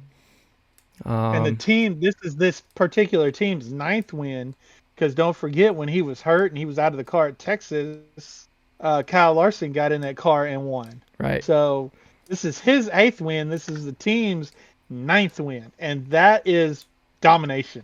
Oh, that is indeed, especially Xfinity, because we normally see a lot of different drivers. Yes, some of them have a couple wins or maybe 3, but nobody's been up that far for quite a while. It's been a long time. Yeah, Connor Zillage gets it done, showing off his road course skills once again. Of course, I'll kind of be honest, he had no competition. SVG wasn't in this one. But yeah. Oh, he had competition, all right. His competition was turn 1. Well, true, but thankfully so was everyone else's.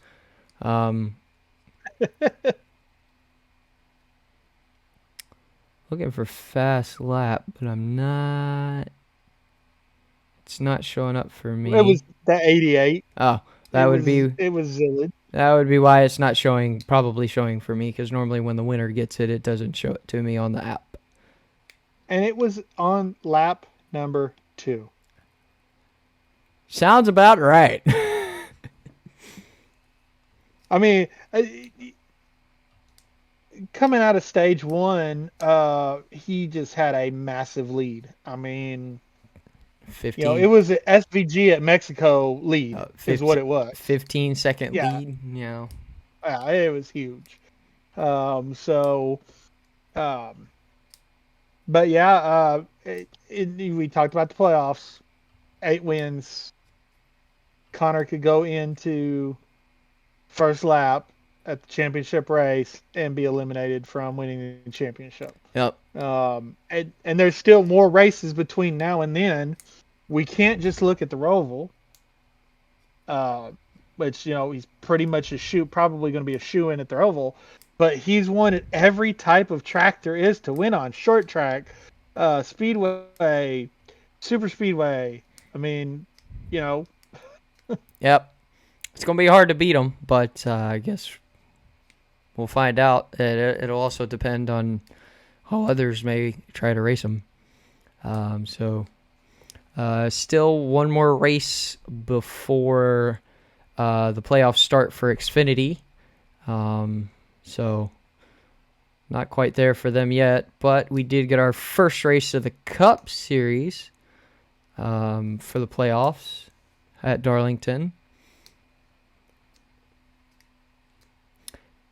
This was a good race. However, I'm not a fan of how lap 1, turn 2 went. That kind of sucked for me to watch. Yeah, the thing that sucked for me to watch was I really, really would like to see Josh Berry perform. Yep. I would like to see him competing for race wins. I would like to see it on a consistent basis. I definitely think he has the talent. I mean, he's proved he's won in the Cup Series. Yep. But lap 1, turn 2, it's not helpful when you're trying to stay competitive in the playoffs. Right. Yep. The big thing, other than that stood out to me from this race was Toyota's dominance. Yep. And Hendrick Motorsports. Let's be honest. If this was a court situation, Hendrick Motorsports would have been given a failure to appear. Yeah. Larson was up front most of the day. Chase got up front a couple times. William worked his way up front a couple times. Alex had that disastrous pit stop. It just, they were out. William Byron led 300 and something laps in the spring, right? Yep. Or 278 of however many laps there were, right? Right. And just dominated, and then they weren't even there when they come down to the finish of the race on Sunday. So I don't know what's going on there, but if they want to be competitive throughout the rest of these playoffs, that whole team better get it together. Pretty sure the team meeting this week probably there was probably some pretty heated discussions. I wouldn't call them debates because what are you going to say when the boss walks in and say we need to fix this? Yeah. But there was probably some discussions, some pretty hard discussions that Hendrick Motorsports has had this week, and they've struggled at Gateway. But I looked them to come into Gateway, really looking strong because all of the crew chiefs basically said last week that Darlington was embarrassing. Yep. Rudy Fugels actually said it. He said it over the radio and he said it on TV. He's like, "This is embarrassing. We should be ashamed of ourselves." Yep. So, but for the first time since Jeff Gordon, we have a back-to-back Southern 500 winner. For the first time since the 1970s, we have somebody that's led over 300 laps in the Southern 500. And we have a driver who's with a new team this year, getting his second win with this team. He has now doubled this year his number of wins in the Cup Series. And in his personal life, he tripled his number of kids. Yeah. Because he had one, and then he and his wife had twins. So a lot of new stuff for Chase Briscoe this year. And correct me if I'm wrong, but wasn't it about this time last year when Christopher Bell let the cat out of the bag on accident that Chase was signing with JGR? I believe it was around Darlington. So I think it was post race Darlington media. It was either later that night during a media conference or that next day where Bell slipped up with that. So yes, very good catch. But, but man, looking at the top 10, there's a lot of Toyotas up there. Yeah, a lot of Toyotas, for sure. Briscoe, Reddick coming up second. Eric Jones, John Hunter Nemechek third and fourth. Legacy brought their fast car for Darlington, that's for sure. For sure. I want to come back to them after running down the top 10 real quick. AJ Allmendinger, top 5. That's not usual. Bubba Wallace 6, so 23-11, getting good top 10, both cars in the top 10, one in the top 5. Denny Hamlin 7th, Kyle Busch 8th. He hasn't had a good run all season. Carson Hocevar, he caused some ruckus and also went for he went drifting first and then went spinning. Yeah, he's definitely earning. Lee Diffie on NBC gave him the nickname Hurricane Hocevar. Yep. He's earning that nickname. Yes, he is, especially since he keeps running into some of the more popular drivers as well. Although because of it, he's getting a lot more popular himself. So is his Facebook Marketplace finds as well. Oh my gosh, that was awesome. Chris Buescher, top 10, round up your 10.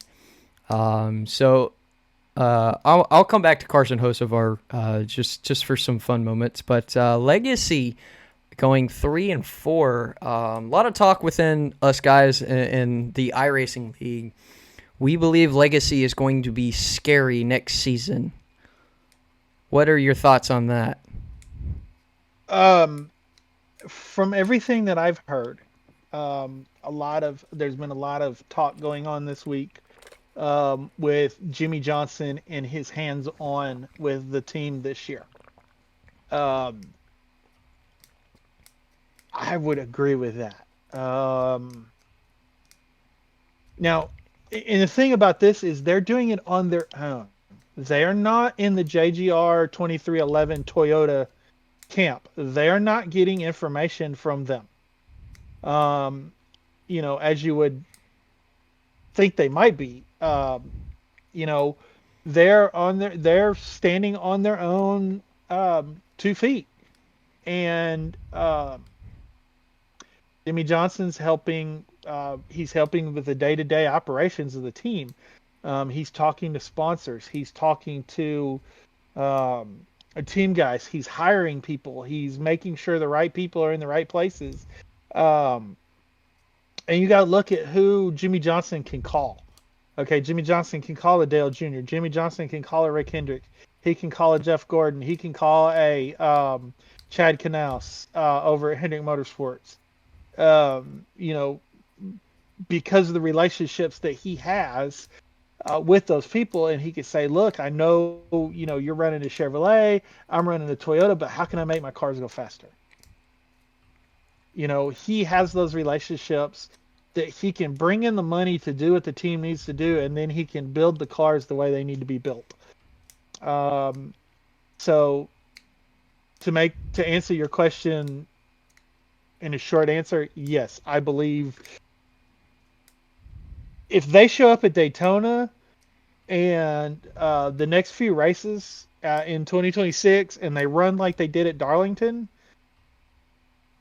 yes, very much so. Which, when you look at the field minus team here and there, we're getting to the point to where any team can show up on any weekend with speed and win. Yep. Definitely. And had circumstances played out the right way, Eric Jones was chasing down Chase Briscoe and Tyler Reddick at the end of this race. Mm-hmm. He was actually faster than they were, with better tire, with newer tires. So, had circumstances on pit road or something like that played out differently, we could easily be talking about Eric Jones winning another Southern 500. And you go back and you look at Eric Jones, and he was the next big thing coming into Joe Gibbs Racing. They let Matt Kenseth go to put Eric Jones in this car, right? He was in there for a few seasons. Christopher Bell comes along, and they're like, "Bye, Eric." Yep. Well, now what does Eric do? Okay, he finds a ride. 2311 starts up.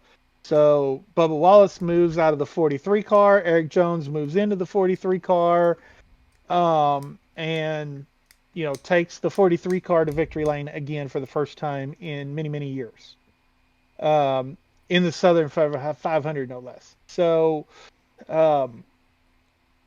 Eric's, to me, seems like he's still got something to prove. And same thing with John Hunter Nemechek. John Hunter Nemechek got up the Cup, didn't work out. He went back to trucks, and he's worked his way back up the Cup. Yep. So he's got something to prove as well. You get people behind the wheel and behind the desk that have something to prove, you're right. They could very well be dangerous. Absolutely.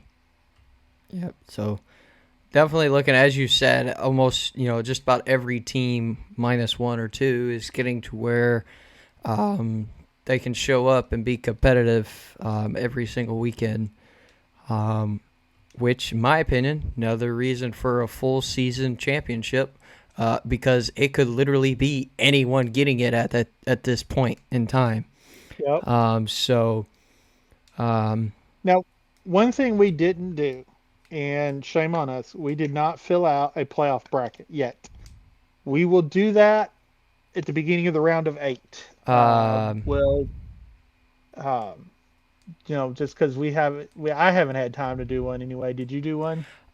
I did not do one, but under your fantasy on your NASCAR app, there is the playoff grids bracket challenge.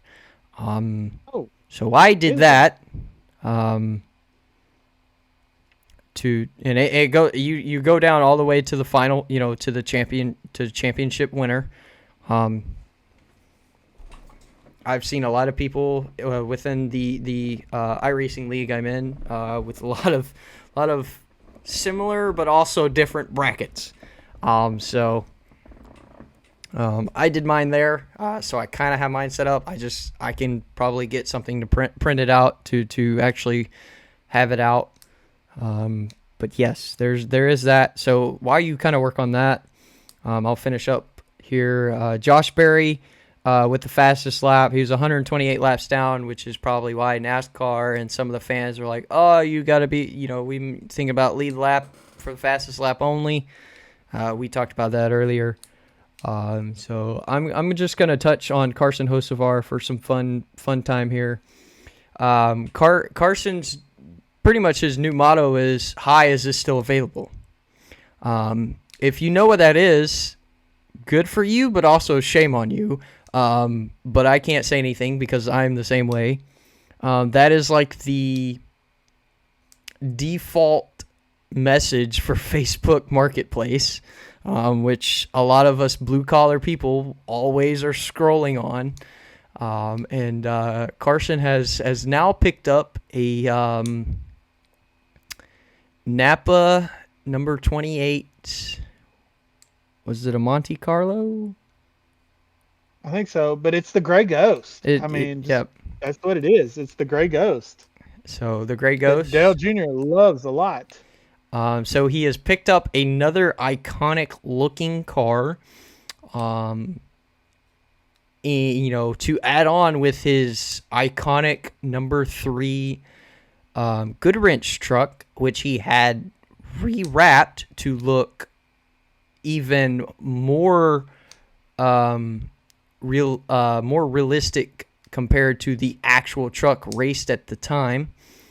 And apparently, from what he says, that's not all he's got. Where he said he was just getting started with showing some of the collection of what he's bought so far. So Hocevar is growing a vintage car collection with NASCAR decals, which I am all for. So I'm interested to see on what else he may pick up. When I first saw this on social media, whoever posted it tagged Dale Jr. I thought for sure Dale Jr. would run out and grab this car because it's he talks about it all the time. It's one of his favorite paint schemes from the past. It's one of the favorite throwbacks that he's done with his cars. So I thought for sure he was going to jump out there and get it. And I guess Carson beat him to the punch. But did you see the picture in Carson's garage? With some of the other cars in the background? Yeah. Especially the monster truck. Yeah, the Chevy Silverado monster truck in the background. So Carson, you got a little too much time and money on your hands, bud. Hey, come on now. He's a young adult with money he wish he had when he was a kid. So now he's just buying all his big kid dreams. I don't blame him because I would do the same exact thing, to be honest with you. Oh yeah, absolutely. I agree 100%. So, but yeah, I am. I'm loving it. I'd like to see more of those. I don't know if it's actually one of the race cars that was on the track or if it's a rebuild or whatever it is, but I would like to see some more of these come up. If people out there have cars that have been on the racetrack or whatever, before you just put it up on Marketplace, though, may I suggest maybe you contact the driver of that car, or somebody that like Dale Jr. He talks about that car, the Gray Ghost, all the time. I'm pretty sure he would have been very, very happy to take your phone call. Office manager walks down the hall and say, Dale, got this guy on the phone that has an authentic Gray Ghost. He wants to talk to you about it. At least offer it to somebody like that. I mean, before you just throw it up on Facebook Marketplace where any Jim Bob Joe or Hocevar can go and buy it. um, if you've got a Mark Martin show car or a Mark Martin race car or a Rusty Wallace or whatever, contact them and see maybe they want to get it, put in their museums or donate it to something or whatever it may be. Just my 2 cents on that, but that's really cool. Yeah, indeed. You got your grid challenge set up there? Yeah, so it's locked out. You can't do it anymore. Oh man. Yeah, I wish I would have seen it before. I guess you can't do it because Darlington. Probably once Darlington starts. I don't. But whatever, I can look at this real quick, and if you give me just a minute, I will tell you who. I'll just run down and tell you who I see. I'm just gonna tell you the 4 I see not making the round of 8. How's that? All right, we can compare from there. I think Josh Berry is cooked. Yeah. I think he is. His poor finish at Darlington is not going to do him any favors. No. You've got now. With that, we also have to remember that Penske is very, very good at Gateway. Yes. And he is technically in Penske equipment, so very well could run really well at Gateway. But in my opinion, just thinking about this, I think he has to win. To make a, I don't think he's going to be able to do it just by points, running well. As much as I hate to say it as well, I think SVG is in trouble. I know he had 4 wins on the year, but he had a big cushion. Going into Darlington, he lost the whole thing. He's only up 3 points. I don't think he's going to run well enough compared to a Joey Logano and everybody ahead of him to be able to get in. Yep. The other one I have out, and I want to say Logano's out. I would love to be able to say Logano is out, but knowing how well that team runs at Gateway, I can't kick him out yet. I don't think he's going to make the round of 8. I think he'll make the round of 12, but I don't think he's going to advance past that. He shouldn't have advanced past that last year had Alex Bowman not got disqualified at the Roval. Right. Another thing that kind of makes your championship illegitimate when a technicality gives you your champion. Yeah. I think he's going to make it. Alex Bowman, Hendrick has struggled at Gateway. Alex Bowman specifically has struggled at Gateway. The other 3 drivers do okay at Gateway. As a matter of fact, William Byron is in the top 10 points scored at Gateway. So over the course of the 3 years that they've been there. So I'm going to leave Bowman out. Would you agree on that one? 50-50. You make some good points, especially now after watching Darlington. You got to think I put this in before Darlington. After Darlington, I would have had this a little differently. I have SVG making it to the round of 12, although now I don't see it happening. Who I had not making it was Bubba Wallace. I didn't see making it, although did really well at Darlington. Austin Cindric. Yes, I know he's, as you said, Penske's good at, Worldwide Tech, but, Gateway. But he kind of lucked into his win last year. So I don't think that'll happen this year. Yeah, but he was running second when Ryan Blaney ran out of fuel. Yes, that is so he true. I It will wasn't a pit call that. I will say that. I also have Josh Berry, as you said. I think especially after how Darlington played out right at the start, I sadly think he's pretty much out.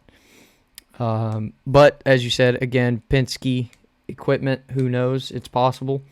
And then I have Austin Dillon, just because I figured he would struggle with Darlington and Gateway. Bristol maybe being his saving grace, but just being a short track. But then again, Bristol is such kind of just an oddball race for some people.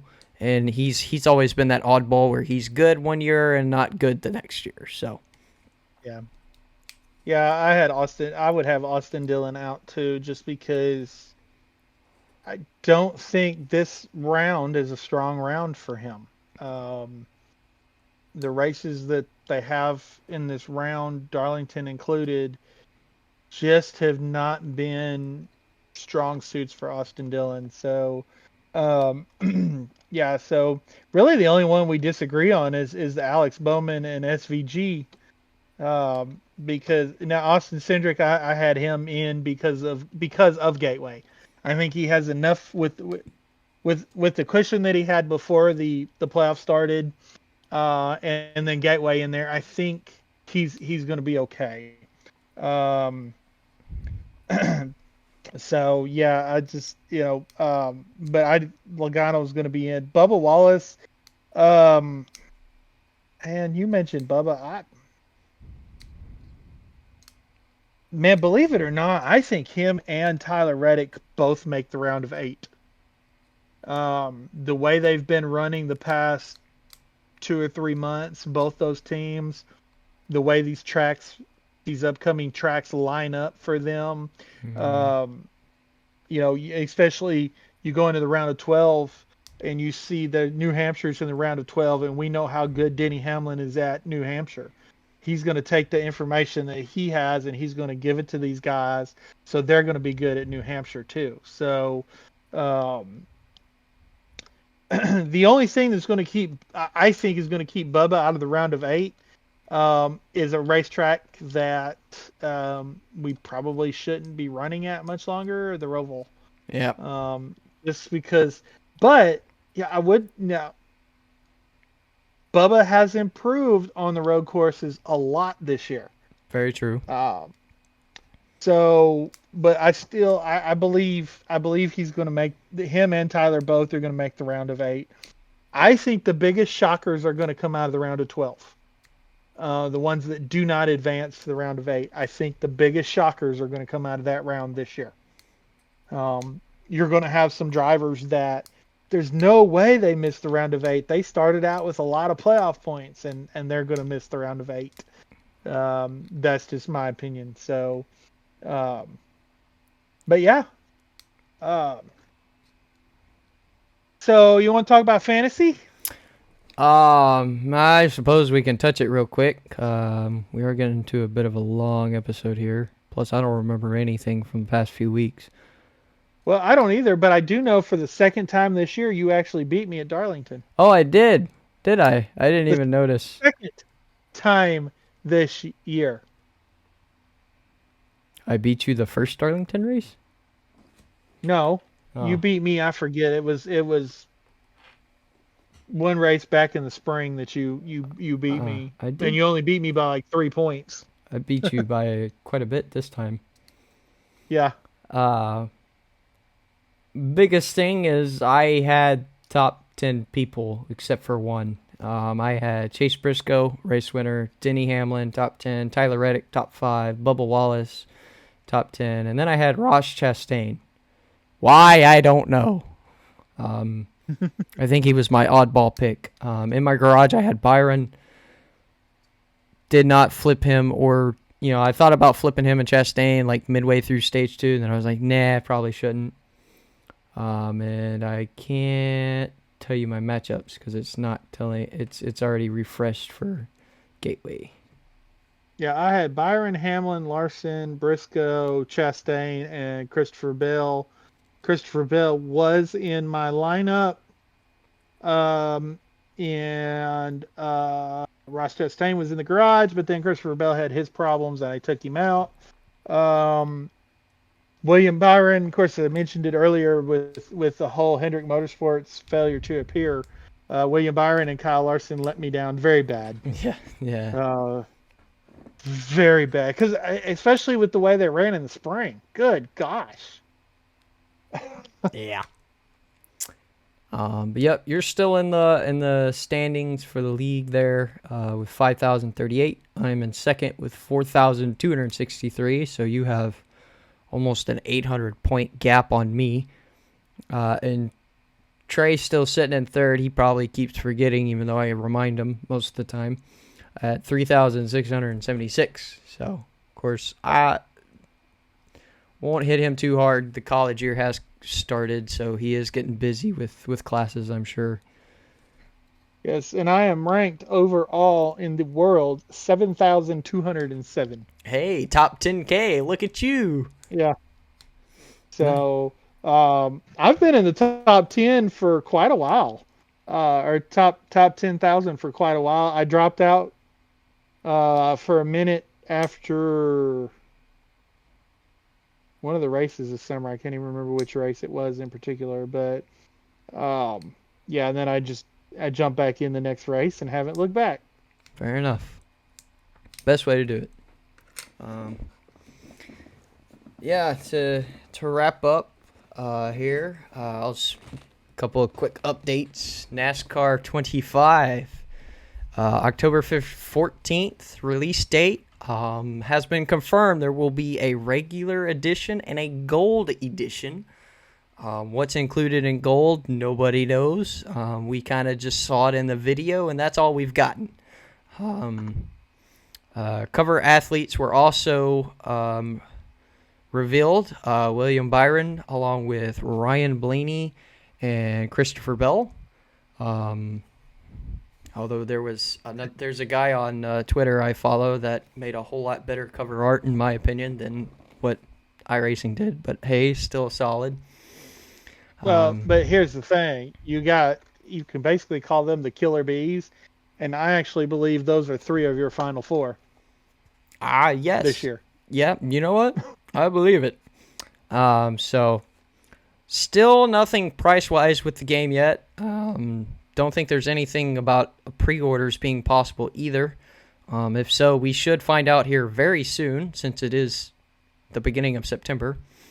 So maybe in the next couple weeks we'll know pricing and if pre-orders are a thing and if early access for the gold edition is possible. Although I think it was said early access is not happening, period. Just because of this being the first iRacing console NASCAR game. So excited. I'm happy. Sadly, won't get to play it on release date. I actually won't. I'll either play it late that night, just goofing around with controls, because it comes out on a Tuesday, which is very odd for a game release. And, well, we got a league race to race, so I'll be more focused on that. So I will hopefully get to play it. Town, so I won't get to play it till October 20th. So, yeah, I'm looking forward to it, though. Every little bit of news that comes out about this game just makes me more and more excited. Every screenshot that I see makes me more and more excited. But I know we talk mostly NASCAR on this podcast. That is not the only game that iRacing has now to produce. Coming in 2026, we're getting another racing game. Yeah. We're taking the good old fast Indy cars and we're putting them on a console game disc. Woohoo! I'm actually kind of excited about this. I enjoy racing IndyCar on the simulator, but to me that's been really the only thing I've ever done with IndyCar. If you guys saw, I did the IndyCar, the Indy 500 specials with iRacing, although I got wrecked out of both of them because, dum-dums don't know how to hold the line. But that was a lot of fun. So excited to see how it looks on console. Just seeing what iRacing has done with simulator, seeing what they've done with NASCAR 25, can make you excited for any racing console game they have in the future planned ahead. So excited about IndyCar. That'll be fun. That'll be new, something different that we haven't seen in the console We side. haven't seen, in my opinion, and I've played several of the Indy cars that's come out. We have not seen a good IndyCar game. This is really going to age me since pole position on the Nintendo. Yeah, I could That was the honestly, last good IndyCar game. I can believe that. I'm not that old, but I have played that, so I can't agree with that. So excitement for more of the gaming side of things. NASCAR 25 coming out in another month, and IndyCar console game coming out sometime next year. So look forward to that. So yeah, that's all I got for the rest of tonight's pod. What do you got? Any last things? That's pretty much it. I have, if you can kind of somewhat see behind me with the lighting that I have in here, we have moved and I have a totally different setup. I actually, instead of a little tiny closet now, I have a humongous room that has my office, it has my gaming area, TV area, it has my man cave. We've got instruments set up here. We've got all kinds of stuff up here. I'm getting to redo my collection. It's going to be a few months before I get everything out and displayed. I've got some work to do on that because I have some cases that are way too heavy and too big to get upstairs here, because there's a couple stairs at the bottom of our stairway that are, you turn out to get out into the living room, and it really makes it hard because you can't just come in the door and come straight up the stairs. So things like that I cannot get up here, so I'm going to have to figure out, probably going to sell a couple of the big cases and replace them with smaller cases. So it's going to take me a couple months to do that. So in the process, though, now I have access to my die casts again. They're no longer packed up in storage, or most of them are no longer packed up in storage. So I'm going to start doing reviews here and there. So we'll have some more reviews. We also have some new diecasts coming out. I actually just had a shipment come in the other day, that we have some coming in. We've got Truex's Daytona 500 car from this year. We've got a couple other cars that are coming in, so we're going to be taking a look at those. We're not too far removed from the William Byron Daytona 500 2025 car from coming in. So just keep an eye out for that kind of stuff coming up on the channel. Gameplay, I know I said I was going to do a Red Dead playthrough. Stream that. I've not been able to do that in the process, with the process of moving and weddings and all that kind of stuff going on. I'm also working on writing a program for my career, to kind of get some stuff going with that. So I've been really, really, really, really busy. Plus school started and I work at a school part-time. So, but we will eventually get to some Red Dead gameplay. Hopefully before Red Dead 3 comes out. Yes. Which there are rumors There are. of a Red Dead 3 come out. But I promise you, I don't care how far Rockstar pushes it off, I will get some Red Dead in before GTA 6 comes out. Yeah, that's a good idea. So Now, it may be the week before GTA 6 comes out, but there will be some up there. it'll be there. So yeah, just kind of be watching out for that kind of stuff. Diecasts for the most part, they're either hanging on the wall or they're in the case, so they're kind of easy to get to now. So I actually have room to kind of put some space in between the cases so I can open the doors and stuff like that. So Nice. We got some stuff coming up to check out. So just keep an eye out for that. I know you've got all kinds of racing league stuff going on. Yep. So, of course, we got the Impex Auto Glass with H&N iRacing League. Season 3 has now started. Daytona was last Tuesday. The Clash last week. So keep on the lookout for that. Third season in the running. The grid has grown some more. Looking stronger than ever. Myself as a driver led the most laps Tuesday night at Daytona, which was exciting. Sadly got caught up by some riff-raff there at the end and ended up finishing 8th. But showing that I'm getting better and I've got the skills to make it to that finish line first. But in other exciting news, if you haven't seen it, we have added an Xfinity series sponsored by the podcast. As I had thrown that out in an episode before. We've had 2 races. They're on Wednesday nights. We've had Daytona, finished 3rd. There myself, and then we had Bristol just this last Wednesday. So I finished 4th in, thanks to Leaders Wrecking. They wrecked and still finished in front of me. Yeah, looking forward to that. Still those things coming up. So both full, good season racing for both Cup and Xfinity side in the league. Also have now been put in charge of special events for our league on iRacing. So the podcast will be sponsoring some fun special events within the league.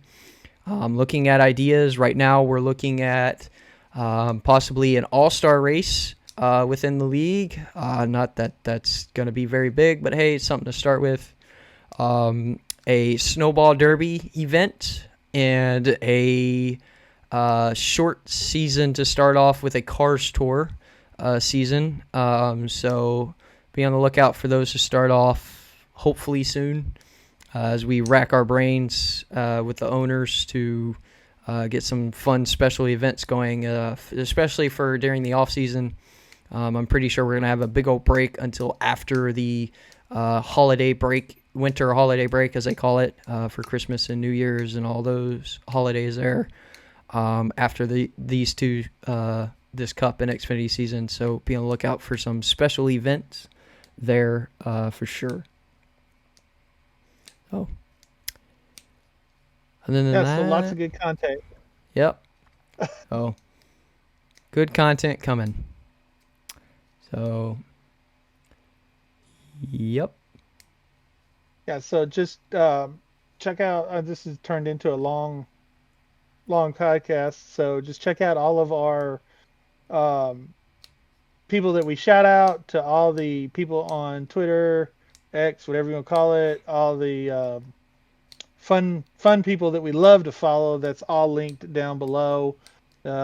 Places where we get our news, places where we get our jokes, places where we get our information, people we get our information from. Of course, check out circlebdiecast.com for all of your diecast needs. If you have been watching the Xfinity series, you know that they sponsor one of the Xfinity series cars in the series, and we are going to try to get them to help us out here with the podcast a little bit. Yep. Already in talks for that, so hopefully that helps us. But yeah, all links down in the description below. Also check out H&N TV, where the league does their broadcasting for all the races within the league, so check them out. Their schedule's kind of whack just because we don't have the resources for live broadcasting. So we go back and just kind of commentate on the replays, but hey, we have fun with it. So check them out as well. And then check out our sponsors. You got W Journalist Energy Blend, Rankest Rope Ranch Wear, Undrdog Athletix, follow Him Apparel.